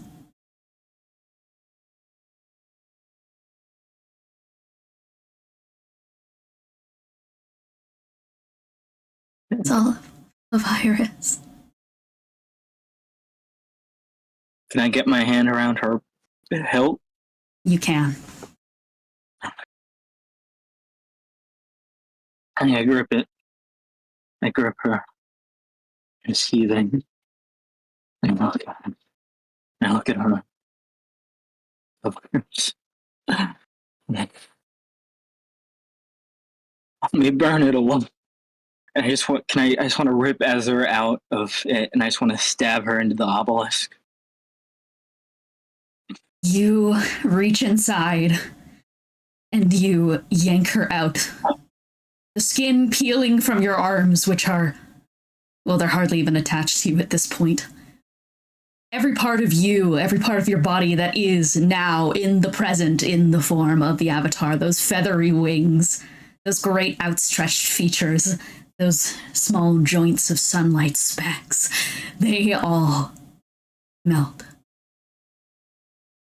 into a feeble, elven body wrought with scars and ink lines, and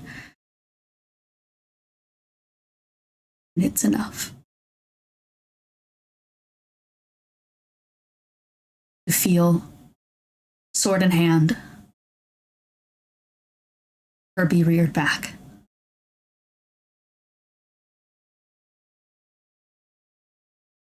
You know,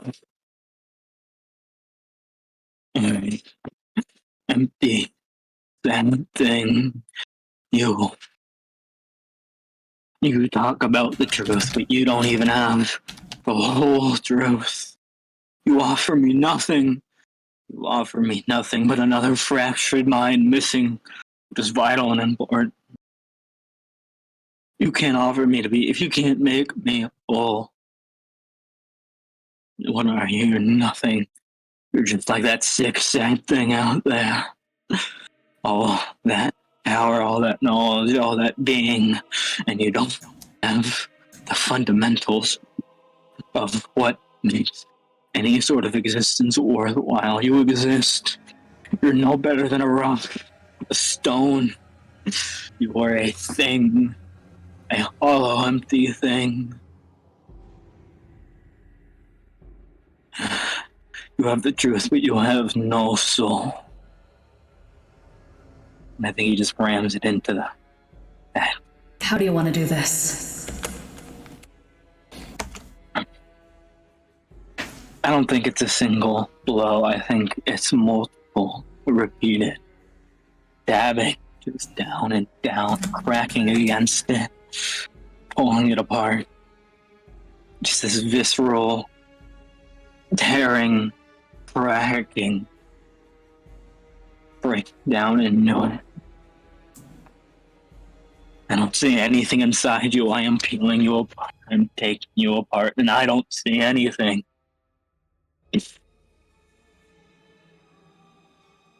It makes no sound, no whimper of pain, no cry as you rend it asunder. You're right. You are slaying what is nothing better than a rock, what is nothing more than an inanimate door. And you feel the entire space around you change. That avatar form of you melts into oblivion and circles backward, and you are met. What? Oh, I was gonna say I did have an idea to do one thing with it. Do it.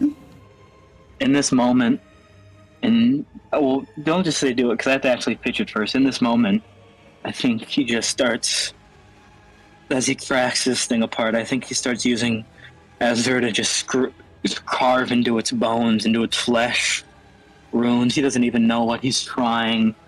He's looking at you are a hollow, empty thing. But you might have something of worth inside of it. So come on, you bastard. Give me what I fucking want. And I think he's just trying to turn it into something. Use its empty, lifeless power for something, making it worth more than some grotesque monument to nothing. Be something. You find a mode of Umbra inside all of this. A small thing, but it's something Lelee can control in here. With everything around you being swept away into bottomless nothing, you hear it again, the distant sound of howling that breaks out into screams. Gideon! Lelee! Can you hear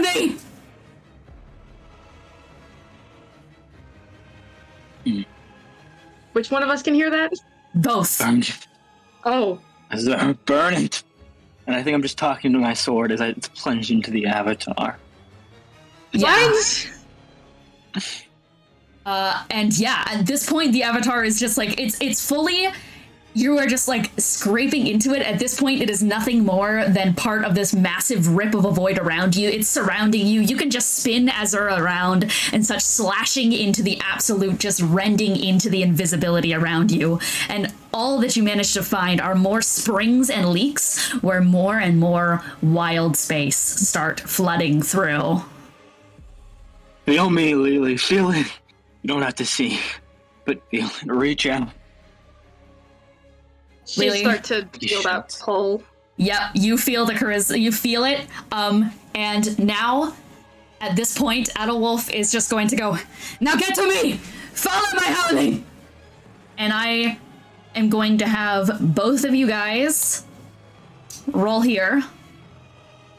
I am going to, you guys can give each other the help action. You can do whatever you need to give each other anything here. Lelee, you are going to roll charisma. Gideon, you're going to roll intelligence. Okay. I have a question. Yes. For what I want to do. Obviously, I want us to help each other, but more importantly than that, I want to take a thing of this thing's obelisk, its skull, and one of my arms is basically already shredded, near ruined, right? Yeah. I think in the hand that's near ruined, I want to grip the obelisk, and I want to light it. Light, go away. Let's see how bright a god's body burns. Hell yeah! Fuck yeah! Yeah, both of you guys are rolling at advantage, and given the light that you are now piercing through the void, the light that overtakes the darkness, please add a situational bonus of +5. Yes, okay. Come on. +5 plus my other modifier, so that's all. Okay, that's a 22. 25. 25 and a 22. And you ride the distant wave of howls up and through the umbra, back towards each other until, Gideon, with the burning head of a god inside your severed arm, you see Lelee. The umbra that is around you, encircling you, trying to reach towards you. It reaches towards Lelee in the darkness. And illuminates her new form waiting for you. Standing in the midst of the glowing death of a god is your sister. Finally. Look in the arts What'd you channel.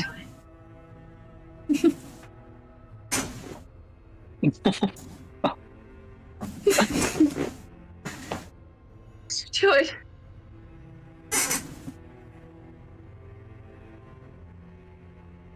Finally. Did you get what you wanted? I think I did. In the distance, you hear a loud shriek of monochord and start to see in the distance, with your great lantern shining above, of the burning flame of a dying mad god. You see breaking through it all is Adalwulf sprinting towards you. Come here, both of you! As he crosses towards you all and slams into both of you, mane just all over top all of you guys, just wraps you both inside. Do you hug back? Yeah, man. I think I do. Both of you press into Adalwulf's fur. Adalwulf raises up his arm. I call upon the moon in which I howl to. Bring me from the 9 to the 1. Come to me, my blade. Let us deliver death to those who deserve it. We are going to enter back into initiative. And Gideon and Lelee, I want you to roll in as well. As we are going to start off with Yaksha, you are back up. I'm activating my curse and just jumping at Xibalba. Can I jump on top of Xibalba, actually? Yeah, you absolutely can. So 5, 10, 15, 20, 25. You jump on top.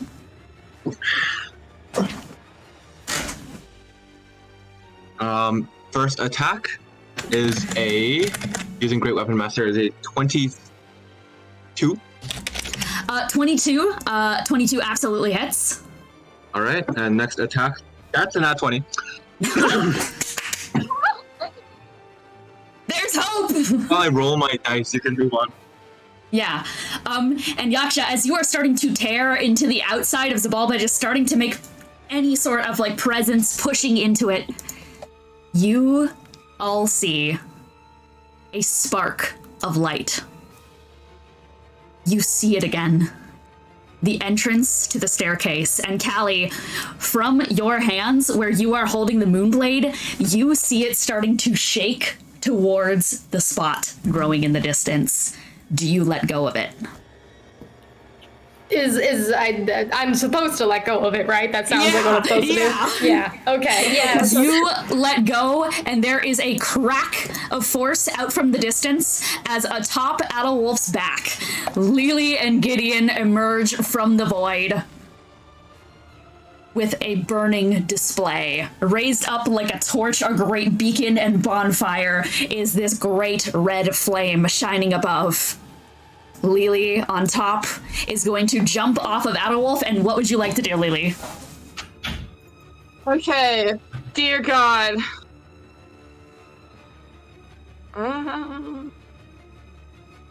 What can I see of the carnage around me? I mean, just you see the... Yeah? Oh, yeah? I think I'm just gonna shout, Lelee. And can I see Aros? You can't see Aros. He's right there. Massive. Lelee, Aros, you're here. The vines, the water. Okay. What? Like, just instant understanding. The vines in the umbra. I think if that's the case, she's just going to run her full movement speed, so 50 feet, just to like clamber on top of the Tessadial with Aros. Mm-hmm. You clamber That's up. where the approximation of Aros is. And she kind of like sets herself beside him. And she is going to let's see. I think I'm going to. I have all my stuff, so I'm like, oh god, I have all my stuff. You have all your stuff. I have all my stuff, dear god. As you clamber up next to him, he gives you like this wide-eyed look that he gets when he's been fighting for a little too long, and like he's bleeding from You can't one ear see to the that, psychic man. attacks. I hate to tell you that. It'd be like that. The tremor sense, though. Oh yeah, the tremor sense expression on his face. You can definitely feel how he just like a little bit more like frantically looks at you. Then yeah. And she. Oh goodness. Goodness gracious. She's just gonna cast Chaos Bolt, man. You know what? Yeah! Alright, Lelee. And you slam your hands together, and as a now full, like, sorcerer monk subclass, like, just full double up, go ahead and roll just go ahead and do it. Oh, they call me the Succeeder, and then I also got a nat 20. So let me roll for what type of damage that is. Welcome back, Lelee Lomay! That's cold damage! Hey man! Hi! The one damage type I know Xibalba isn't resistant to. Hold on. No, Xibalba is resistant to it, it's just... But you are within 60 feet of Elian, so no, he is not. Yeah. Because Elian nullifies resistances to cold. Okay, so that's 18 base, and then with the nat 20, that's gonna be 36 cold damage. Okay, 36 cold damage, and with a shocking amount of proficiency, Lelee slaps those four hands together and outstretches a bolt of pure cold that looks like kind of this like out-circling bit of umbra that splashes towards and starts creating icicles on it. Xibalba goes, How? And is that your turn, Lelee? Yeah, she's just gonna stand next to Aros with the certainty of, like, having at least some little thing up her sleeve, because she does actually, fun fact, have counterspell. Finally! Yeah, Xibalba is, Xibalba just, like, freaking the fuck out, honestly, at what is happening, is going to legendary action Disrupt Life. Everyone please roll a Constitution saving throw. Who's everyone? That is going to be everyone over, like, everyone here. So that is going to be That's Aros, not a lot of Wolf, people. and Yaksha. I am using him as a map. Yeah. This is Disrupt Life. Yeah. Okay. Yeah. Wait, Lelee, you're out of it. Yeah. It's just hitting the Tessadial I am. arrows. Yay. Yeah. I think I managed to crit Xibalba just from that surprise of Lelee and Gideon coming out. Yeah. Hell yeah. Hey, man. And I wrote it down, but that is a total 50 damage. okay, total 50 damage. Fuck yeah. And it's looking like that's done a fair fucking bit. Okay, yeah, that is that, that is gonna be 10 points of damage to Aros and to Adalwulf. That is the haft. All right. With that in mind, it is Xibalba's turn. It's going to turn back. Well, did you get all that you were looking for? Down in Oblivion. Did you figure it all out? What I've been fighting for? What I fought against? I didn't expect you to come back. Maybe you are my pupil after all. Oh, I am. I've just surpassed you in every way that matters. And Xibalba is going to mind blast towards you and Adalwulf. So roll an intelligence saving throw. Cool. Yeah, and I'm guessing I'm out of avatar form now? You are out of avatar form. Okay, so I don't get any of that fun stuff anymore.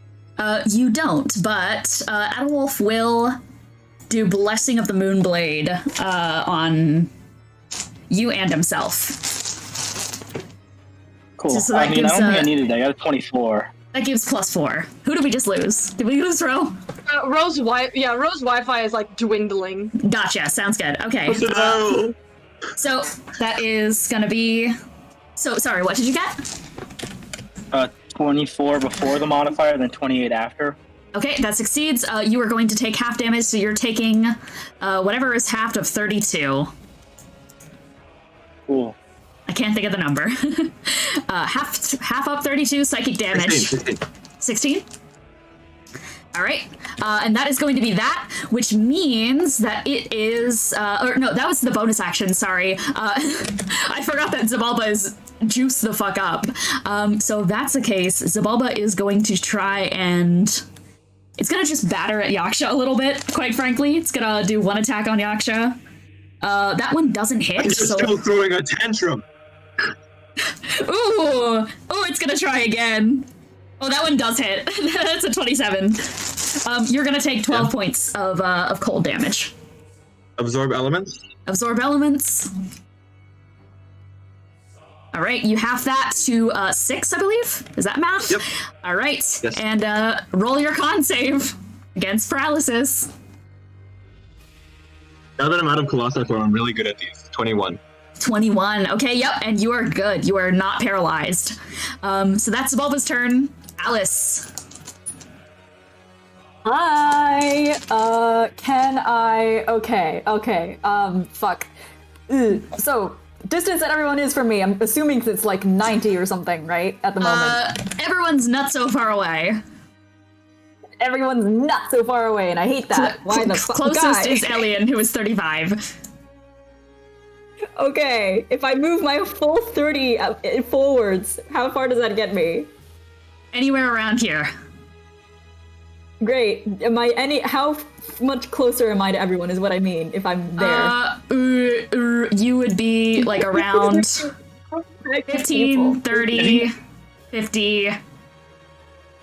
Yeah. Oh, Tessodile is really important right now, so if we can hit it with some sort of buff, that'd be great. Yeah, Tessodile is huge important. Even if it's just Tessodile is huge important, so even if you just hit that, it would be helpful. Odds are I'm probably one from the Disrupt Life. Can I? Okay. Is there any cover around this area at all, or no? Yeah, I can give you cover if you scooch over here and drop down from flying. Okay. And give you 3/4. Alright. Is there a little error? 3/4. I said 3/4. Sounded like 3/5, and I was like, that's weird. We're in 3.5 again. Wait, you said you want me to give some kind of buff to the Tessodile? Yeah. If you can. Aros / the Tessodile is down right now from the Disrupt Life, so anything to... If you're worried about only being able to hit one thing, the Tessodile is huge. It's important. Yeah, Tessodile is massive. No, see, the problem is I can't heal. I don't have anything healing unless I switch to Psionic Restoration. Which is a bonus action. You can do that. Yeah, that is a bonus action. It just ultimately, it is up to you. Because also, I will also say that the Tessodile is big because the Tessodile has legendary actions, and you guys get a doubled action economy if the Tessodile's back up. Okay, so Also, I can. so in other words, I heal it. Great. Okay. Fuck. It's up to you. You don't have to. Ooh, We're just Callie, giving suggestions. Yeah. Ines, Callie can help with healing. Lelee can at least stabilize him so he's not dying. Like a medicine check usually will bring it up to stable. Mhm. So if you think you have a different plan that doesn't involve restoration, I'd say just wait for Callie or somebody else to bring it back up.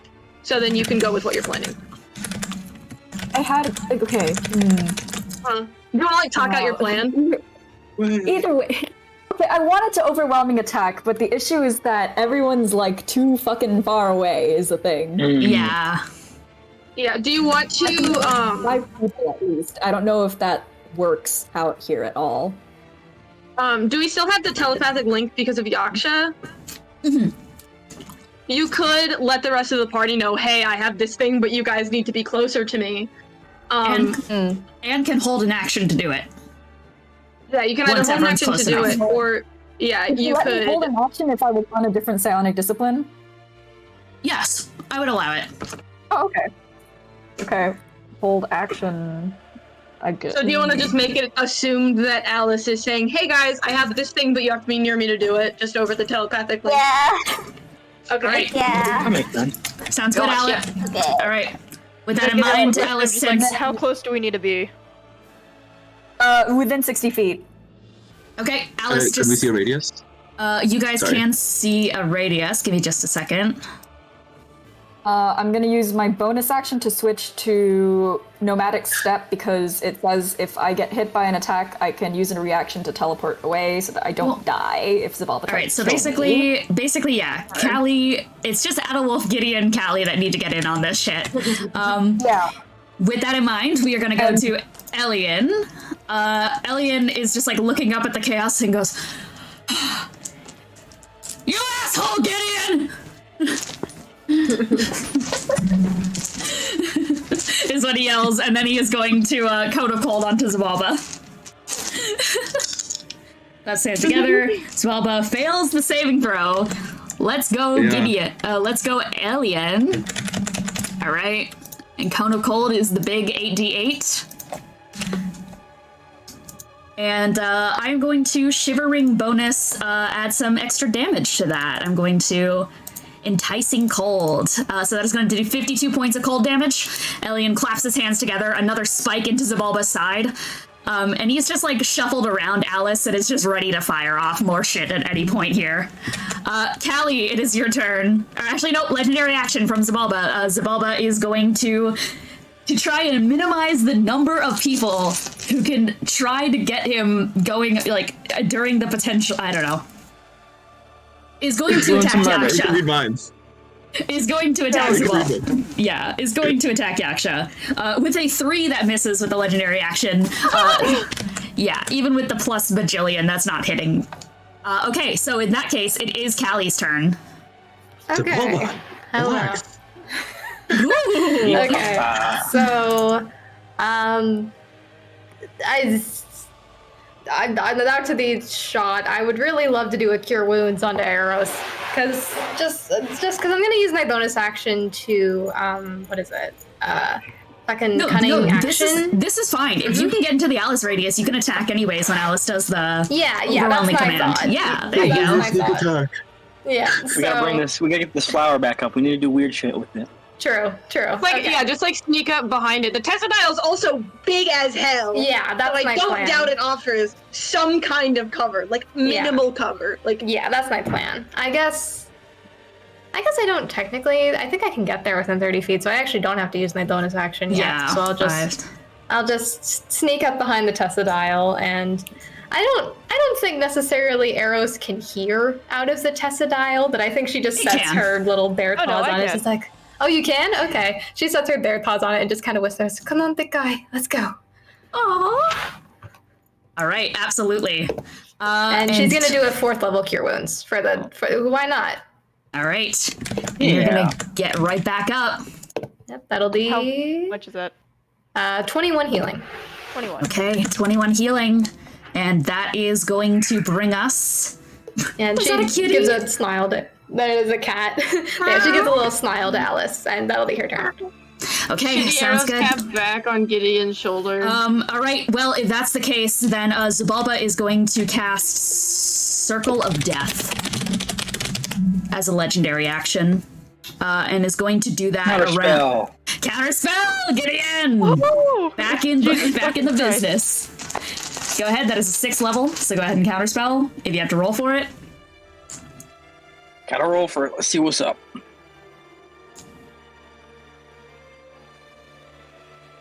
That is... Yeah, I got it. All right. Bothersome. All right. Well, counterspell takes that down. That is going to be... Yep. I'm gonna snag a legendary action. Yeah. 32 to hit. Okay, 32 hits. And then that's gonna be 12 bludgeoning, 5 necrotic. Those have already been halved. And then yeah. All right, and another, right as Gideon shuts down that spell, the Tessadile, one of those vines, just shoots out and just grabs onto the horns, starts rearing them back, starting to snap them. You guys actively see gray matter starting to spurt out, and you're hearing this undulation sound, this kind of low crackling, as if something is bubbling underneath. Just something slowly rising out. Is it? What was that? We're still up. All right, Gideon, welcome back. All right, so I have a question. Yep. I want to ask if to do an Arcana check specifically, because I'm holding the fractured piece of a god right now. Can I, in this moment, can I do anything with it? Can I utilize it in any way? You can absolutely. I will say that you can throw it, and I would allow it to be an attack that would do some insane ass damage. Like, we're talking delayed fireball blast with additional turns of wind up. Cool, makes sense. Then I think I'm just gonna look at Xibalba and just say, you've been scared of that thing, of what's behind that door for so long, and I got there, and what did I find? I found nothing. A hollow, vapid thing that holds no power or reason to exist in this world. You're a child scared of the dark. See what you've been scared of for so long, and yeah, I do want to chuck it at it. Can I add something here? Since you are currently mounted on Adalwulf, you're sharing turns with Adalwulf. Cool. Do you want... here's what I'll just give you the ability to command Adalwulf how you want here. Do you want him to try and cut you a hole with the Moonblade to throw it into the interior of the brain? Yes. Okay. Adalwulf is going to, as you are saying this, Adalwulf is going to rear back the Moonblade and is going to take a standing leap with you on top. I'm assuming you're still riding with. Is going to take a standing leap on top of this, is going to spin the Moonblade around in the air, fucking Malekith style, just takes it in his mouth, and during this arc, this crescent arc throughout the sky, for a moment, it perfectly aligns with the silver shining in the moon, cutting through the snow, falling into the air. And Adalwulf is going to roll to hit. I love you, D&D. That's a natural 20! I fucking knew it. There's no doubt in my mind on that one. I love you, D&D! Yeah, and that's with that fucking Moonblade, which has additional shit on crit. So, straight up, while I'm rolling the damage for this, Gideon, I want you to roll... I am going to also roll... What saving throw do you want Xibalba to go against when you're throwing this at him? What saving throw? Yeah. Fucking dex. Alright, dexterity saving throw. That is an 8. Ooh, yeah. I want you to go ahead and do the damage of delayed fireball blast as if you had 9 extra turns of waiting. Okay. I see your game, Dean. All right. And I am going to do the Moonblade hit. Put its head off. Yeah, how much extra damage did that natural 20 give? It's a Moonblade, motherfucker. It's the Moonblade, motherfucker. The Vorpal crit. The Vorpal crit, yeah. All right. That is 79 fire damage. 79 fire damage, plus an additional 86 from Lens's attack. Oh. So in total, what is that for damage? What did you get? So that's 79 plus 86. So that's 165 damage. How do you want to do this? I think Lens opens a portal, right? A little slit into the interior of this great brain. Yeah, I think yeah. I don't think I throw it in. I think I have, Lens bring me close enough to just have it holding it in my hand, just shove it in as deep as I can to the brain matter. And I just want to lean in and whisper, I wonder, now that you're as close to it as I always was, can you hear it too? I just want to bury it deeper and deeper. And just let whatever mimetic parts of this thing just reverberate through it. You all start to see glowing light from the inside of the brain outward, as the horns on the exterior start to crumble like burning branches beginning to split and fray apart. It starts pulsing. Congratulations! A triumph, a victory, another moment earned from your unceasing struggle. All that labor for a moment of satisfaction that you did something, and you brought yourself the chance to keep squirming a little bit longer. A crack, loud and echoing. It sounds like a bullet has gone off through the still air, horns buckling under an increasing pressure. You successfully seized this vessel then, I guess. And it's true.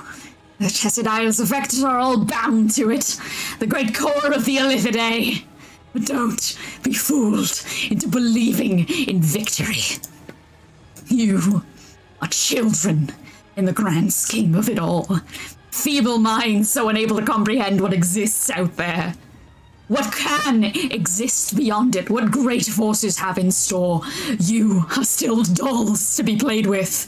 Marionettes on strings you can never see nor sever. In this triumph, you've lost. You won't fear it until you understand it, and you won't understand it until you've used it. When the world learns the terrible secrets of what a god can do with that power, my work here will ensure a peace a mortal kind has never seen. And that's how it's all supposed to go. All those points seized and brutalized. 8 sides of a falling star set to crash upon Ethos, set to rend the very fabric of the cosmology wheel. Who loses here? Is it me? Set back and crestfallen, yet still doomed to stay alive in a fear of a death that'll never come for me? Or is it you? You have yet to consider the fact that I was known for something in the war, wasn't I? The shell begins to crack, antlers unpacking themselves and crumbling into dust and oozing matter squirming out of the brain, dripping like puddles of gray and pink blood. It hisses and squirms with spore-like puffs of brain matter pollen. I am infinite. 4,000 years of tricks. I am a giver of life. I'm a doctor. I'm a seamstress. I'm a lich. I'm an illithid. I'm a girl, and I am no daughter. I will keep playing the role of God. I will keep this dollhouse running. I will hold the door shut. I will grow through the rocks in the ground and keep going through the void, through the far realm, through you. I'm hopeless, but I don't need it to keep going. I do it in spite of it all. I will become the next big thing. I controls what blooms and withers. I can put you together and take you apart again. I giveth and I take it away. In my childish fear, I tremble. For I am become death, destroyer of worlds. Can I say something to it? You can. I think, as this is happening, I just lean in and say, "It's your childish fear. Your fear of what lies beyond. But I think you're scared of the wrong thing. You're scared of what is beyond the red door. When I was there, I reached out and scratched it underneath my hand. If you consider that you shouldn't be scared of a god, but of men who have realized that they can kill them."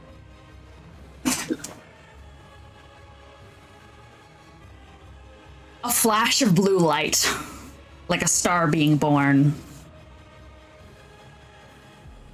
You say this, and yet,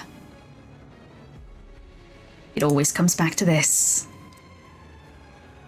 Xibalba in the war was known for its experiments on soldiers, turning them into living bombs. I have a That was my question. second death.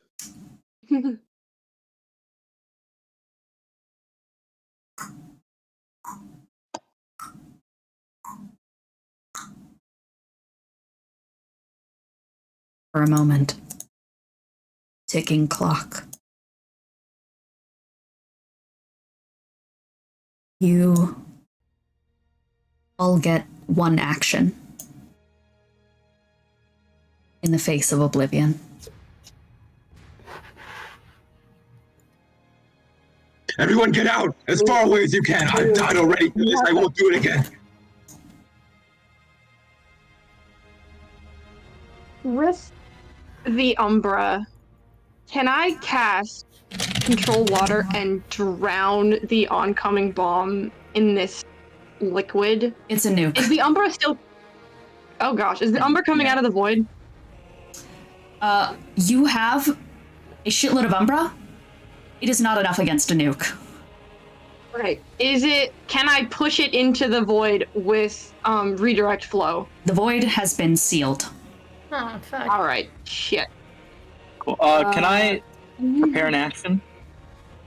You can prepare an action, yes. I'd like to prepare action, cast Wall of Force around the bomb, and I'm just going to try to hold that as long as I can. You can try to do that. Yaksha? We'll go down the list.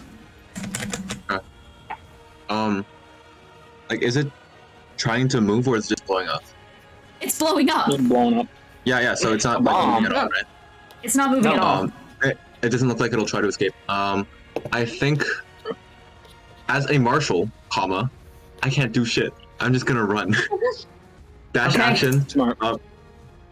Or like, yeah, like, is there anything anyone wants me to do? I have strength, but that's about it. Run, bro. Yeah, unless someone Okay, can get the give hell me out of spell there. slots, we're kind of... Can I sacrifice myself to give No. Gideon spells? If Yaksha kills himself, can I get a 9th level slot back? They're like, if I just go like this. Elian fully in this moment takes the opportunity just to globe of invulnerability himself. That's all he can do. He's just gonna do it on himself. He's just gonna curl up into this like ball of ice and just brace. Alice? Wait. Yeah, I was going to Phantom Caravan. I don't know if I can do that here. You can. You absolutely can. How many people want to get Phantom Caravan? I want to get Phantom Caravan. How Get far me does out of Phantom here. Caravan go? I can carry up to 6 people, it says. How 6 far? willing creatures. 6 willing creatures? 1 mile away. Gideon's gonna have to stay here if he wants to cast Wall of Force. 1 mile away? I 1 tried mile the last away. time. It's a nuke. Against a nuke. Oh, well, shit. Okay. Wait, better globe than and what we were invulnerability doing or before. resilient sphere for Resilient sphere for Because Elian. globe might... Yeah, I was resilient. going to say, I globe forgot. isn't going to do shit against Resilient sphere. You can try to get a mile away with as many people who want to get away. Or well, it again. if it's a nuke and if it's a mile, okay, hang on. Can I look at I'm gonna look at something in my thing. Can we just like funnel every? I'm gonna say go gut check. Can I bring up a But different can I- problem? Oh, sorry. Yeah. Okay, you go first, Ethan. Yeah, so the whole purpose of them being in Sepulturnum was to kill all these Umbral Elves, who are currently in a fortress that is definitely being destroyed by the nuke if we don't stop the explosion. Yeah. So, what were you gonna say, Tony? Wait.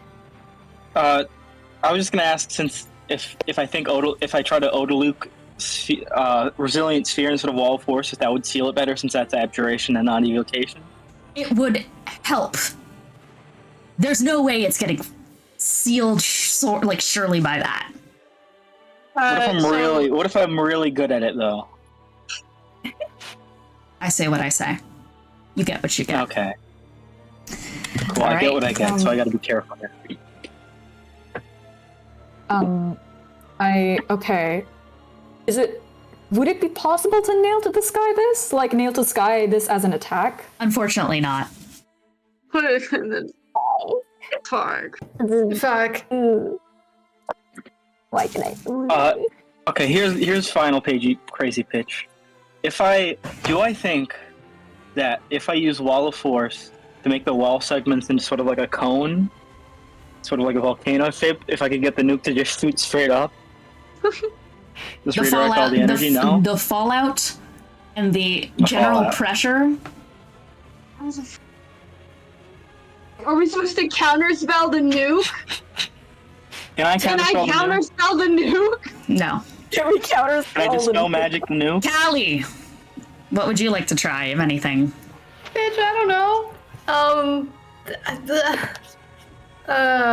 I wish I could try to cast fucking Greater Restoration on the body that I don't have the slots. Oh, bitch, I don't know. Oh. I can throw something to consider out. Mm-hmm. Yeah. Oh, yeah, please. You are an astral elf. Yeah. I don't know how good I'd be at absorbing a nuke, but I mean, I'm not going anywhere.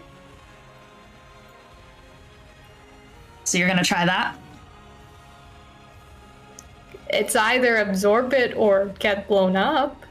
And it's kind of getting blown up both ways, but one of them's slightly more possible. So, Yaksha, you are running. You Wait, are. sorry, can I Yes. change that? It's like standing there. I'm not gonna run from a nuke. So, Yaksha stands. Lelee? What does Lelee do? She's just going to sit on, most likely just the remains of the Testadile. Because if she dies here, at the very least, she's survived long enough to make a point. Elian in the sphere. At this point, just doing everything he can to try and keep not just himself, but Charpay alive. Alice? Callie? I see Cece just said something interesting. Oh my god. No. Do you want to Is try that it? real? I said that as a joke, but is that real? You could certainly try.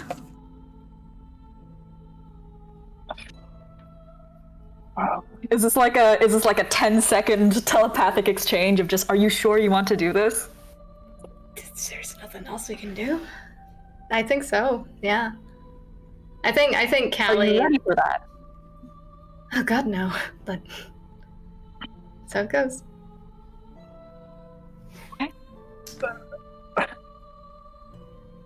You So, are Callie- very kind. I'm going to miss you if you can't come back. Oh, I'll come back. Don't worry. It's easier the second time around. Callie starts walking towards it. Gideon, you're around it too. You see Callie walking towards it. You yourself, you're getting ready to try and cast anything you can do to hold it back. Okay. I have a question. I just want to do one roll. Do I think resilient sphering it, slowing it down would be better, or trying to use Azure to absorb some of it would work better? I don't know. I won't make you roll. Using Azure to absorb some of it could work better. Okay, I think I'm going to do that then. Is there anything anyone wants to say? No, I think we don't have time. Oh. Hi, it's me. Hello. Yes, Aros? It's nothing towards anyone here, but, he just sort of looked at the situation happening, and, Lelee can probably hear this the best, considering she's right next to him, but it's a gentle sort of, Leviticus, this isn't in order, it's just me. Take care of them, and don't wait around, alright? I'll see you again soon. And then he's gonna flick out 2 tarot cards from his sleeves, and then, I guess, throw them or something. He's not entirely sure what to do, but after a moment he just tosses them in the air to see what happens.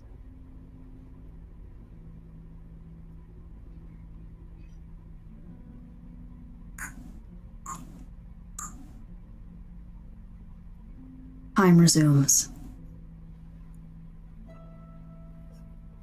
A flash of blue light. You're not sure what happens in this fraction of a moment in time where everything is too bright to comprehend. You're expecting pain, expecting struggle, expecting something to wash over you in this moment.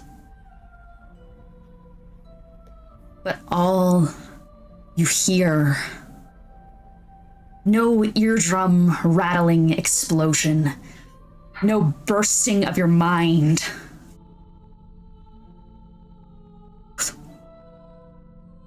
You hear 2 playing cards being thrown from the deck of many things. 2 cards that Aros wished for.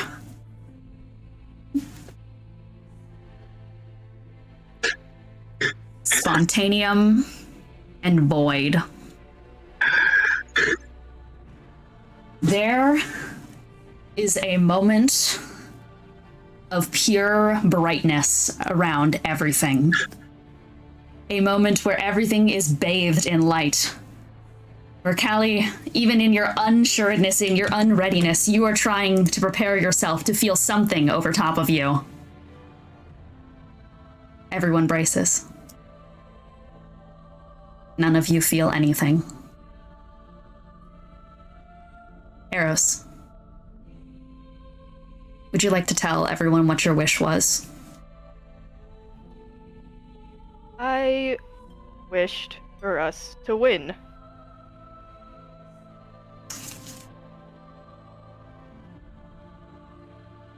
And for just a moment, Sepulturnum is quiet.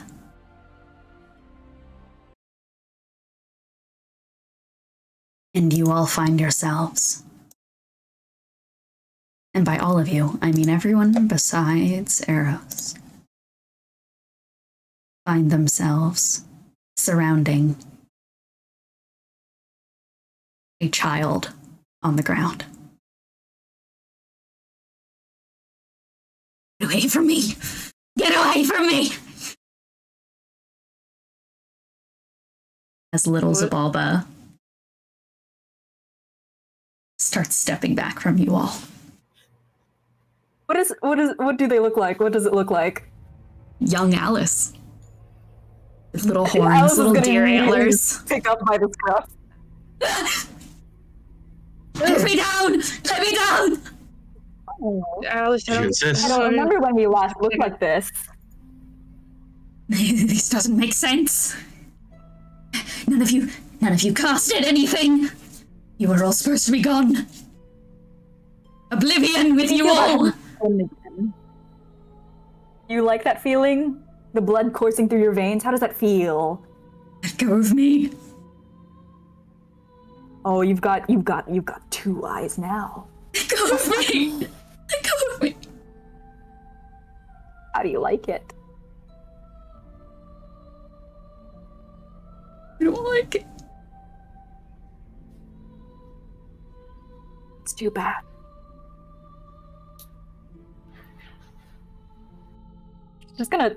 She's just gonna like, I don't know, many arms just kind of like keep Xibalba in like a, I don't know what you call it, it's like just a locked arm position just to keep arm jail from struggling. Okay, where's Aros? Straight up, you're not gonna know right now. This is just you guys and Xibalba. Are we not in Sepulturnum anymore? Are we? No, you're just in a blank moment in like time and space. Okay. You're in Xibalba's Like soul. Alice. I mean, honestly, Alice, it's your call, but I killed it. No. No. No. Oh my god. That's Alright, not the way hold you on. go here. This is Alright, hold on. Alice. She's like, Lelee holds up one of the astral hands, just like, alright, hold on. No.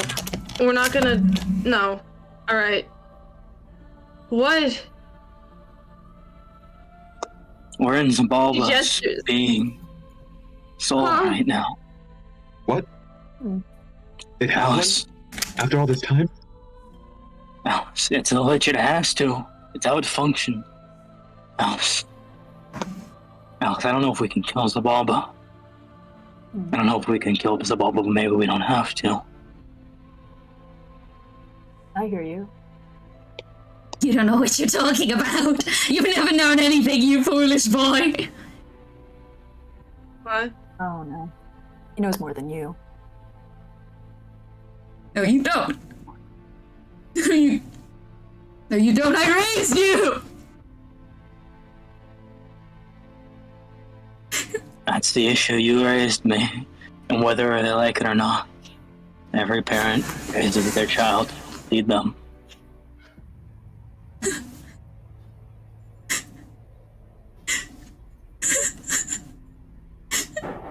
I just feel bad about this. This is horrible. I'm sorry, little Xibalba. I don't. Maybe we Feel can bad. explode you somewhere else if you want that. No. Oh, okay. I think it's time for you to rest. And I don't know what to really, I don't know what she's going for here. This is really instinctive gut, but it's just kind of like hugging Xibalba and pressing it really hard into herself. In a sense, just sort of.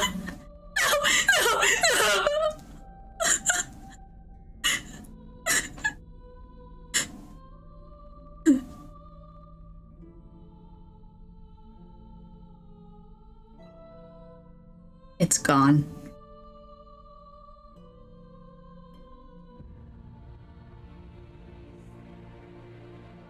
You have defeated Xibalba.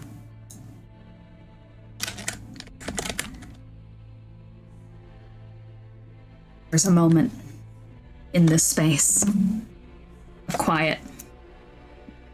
As it is getting absorbed in, I will just ask, does anyone have any last words they want to say to Xibalba as it's getting merged inside? Lelee? She's just waving. Like a prick. I mean, technically it's not going anywhere. It'll just Well, be still. pissily watching us for the rest of its existence, so.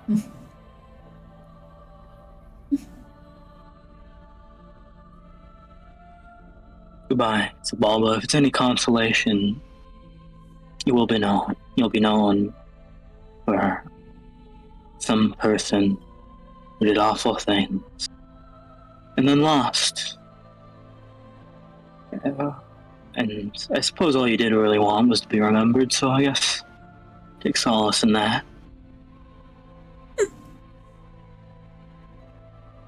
You say anything, Yaksha?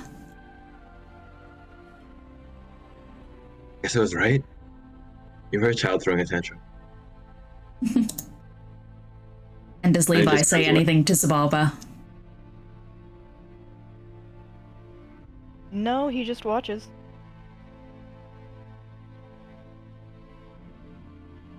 You all wake up to moon shining down a tree.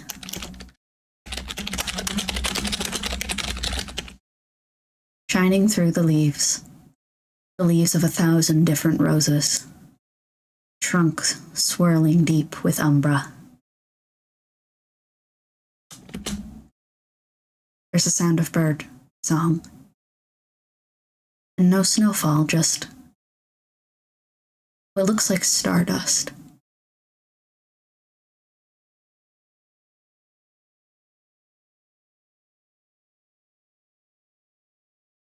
Around a great outstretched root, giant creation.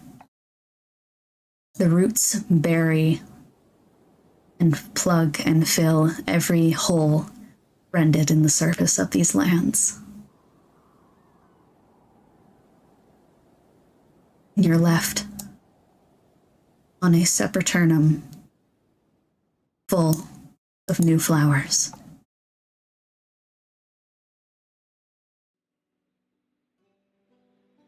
Only missing one. Single rose. We are going to end this session off here.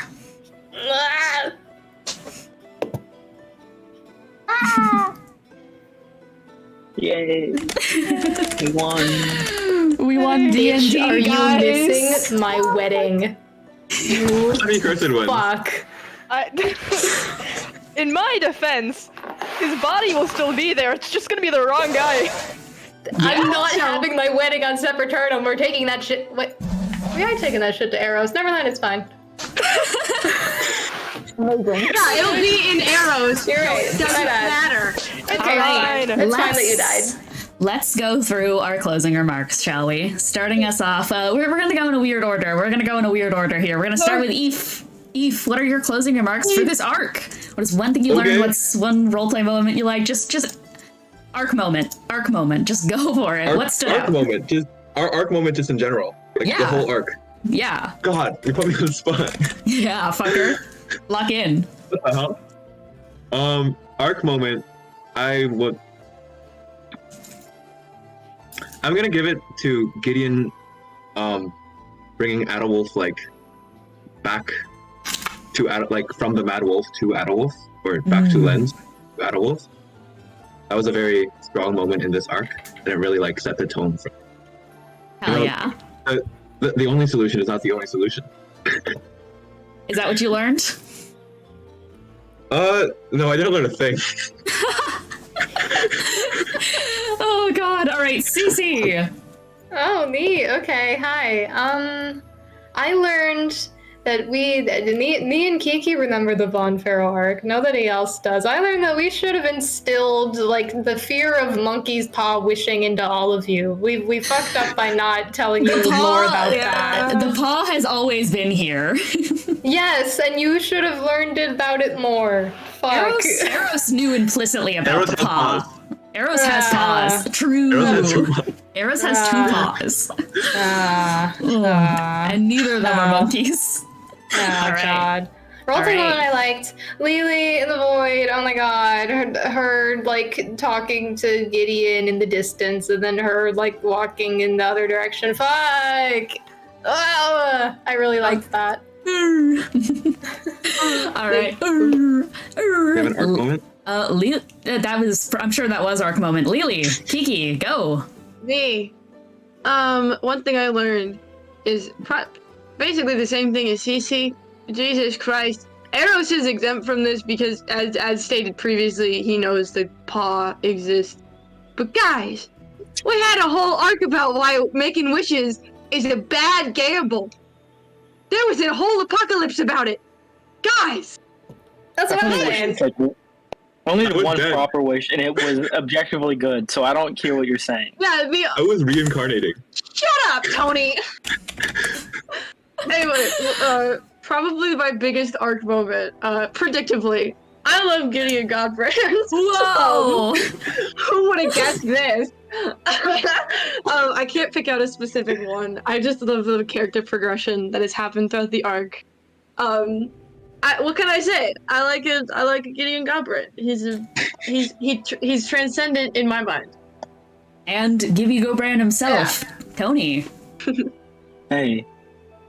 Arc-wise, for sure fucking Lelee. Just everything. I mean, how she's been building up and changing, it's just amazing. I love it so much. Amazing. Wow. Did you learn anything? Any takeaways? Anything else? I learned one real thing and then one bit thing. Yeah. The real thing is, I think Gideon's learned a lot about the cosmology of the world just from these interactions. And maybe... Also, I think for Gideon, he's been thinking about the as above, as below thing. And I think he's been thinking about a lot of that. I don't know if I can necessarily put it into words right now, but I feel like I've learned a lot this session that could be utilized later. The bit thing is I've learned I'm really good at fucking fumbling 9th level spells, because this is the second one I've lost. Pursue's Wish, and now I feel like it's pretty likely I won't be able to cast Avatar of Madness anymore. So yeah, really good at just sort of losing spells. Also, what's the deal with his arm? Is it just gone now? We're gonna have to talk about it. Don't worry about it. Okay. Don't worry about it. We'll get there. Yay. Okay. Yay. Alip. Xibalba. Ines. Alip. Xibalba. I'm Xibalba now. Fuck. Well, no. This arc learning moment, I learned that there's a void and a red door, and also we win these all the time. We win these. Xibalba is not dead, but it's okay. We have Xibalba now. Fuck you all. I'm Xibalba now. I'm evil. I'm not. Arc moment. Arc moment is so hard to pick because there are just so many. This is like such a good arc. I really liked when Yaksha took down 10 million amyloids. I really liked when Yaksha survived Anemone's time stop. That was nuts as well. I liked all the found family moments we had as a party, and like with the NPCs, and Xibalba's dying speech was really fucking good. I will overall give it to Lelee because this arc is about saying fuck you to society's perceptions of what's normal, and it was really good every time. Thank you. All right, and rounding us off today, Aros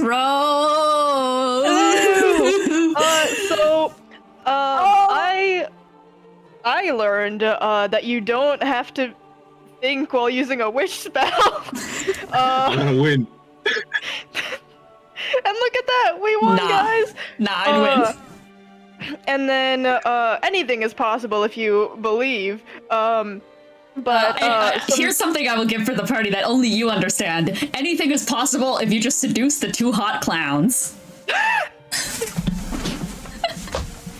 It'll make sense. Is there one the guy with the meat dimension stomach? Don't worry about it. Those are that. No, Aros, you are the one. You did that. You did that this session. Yeah.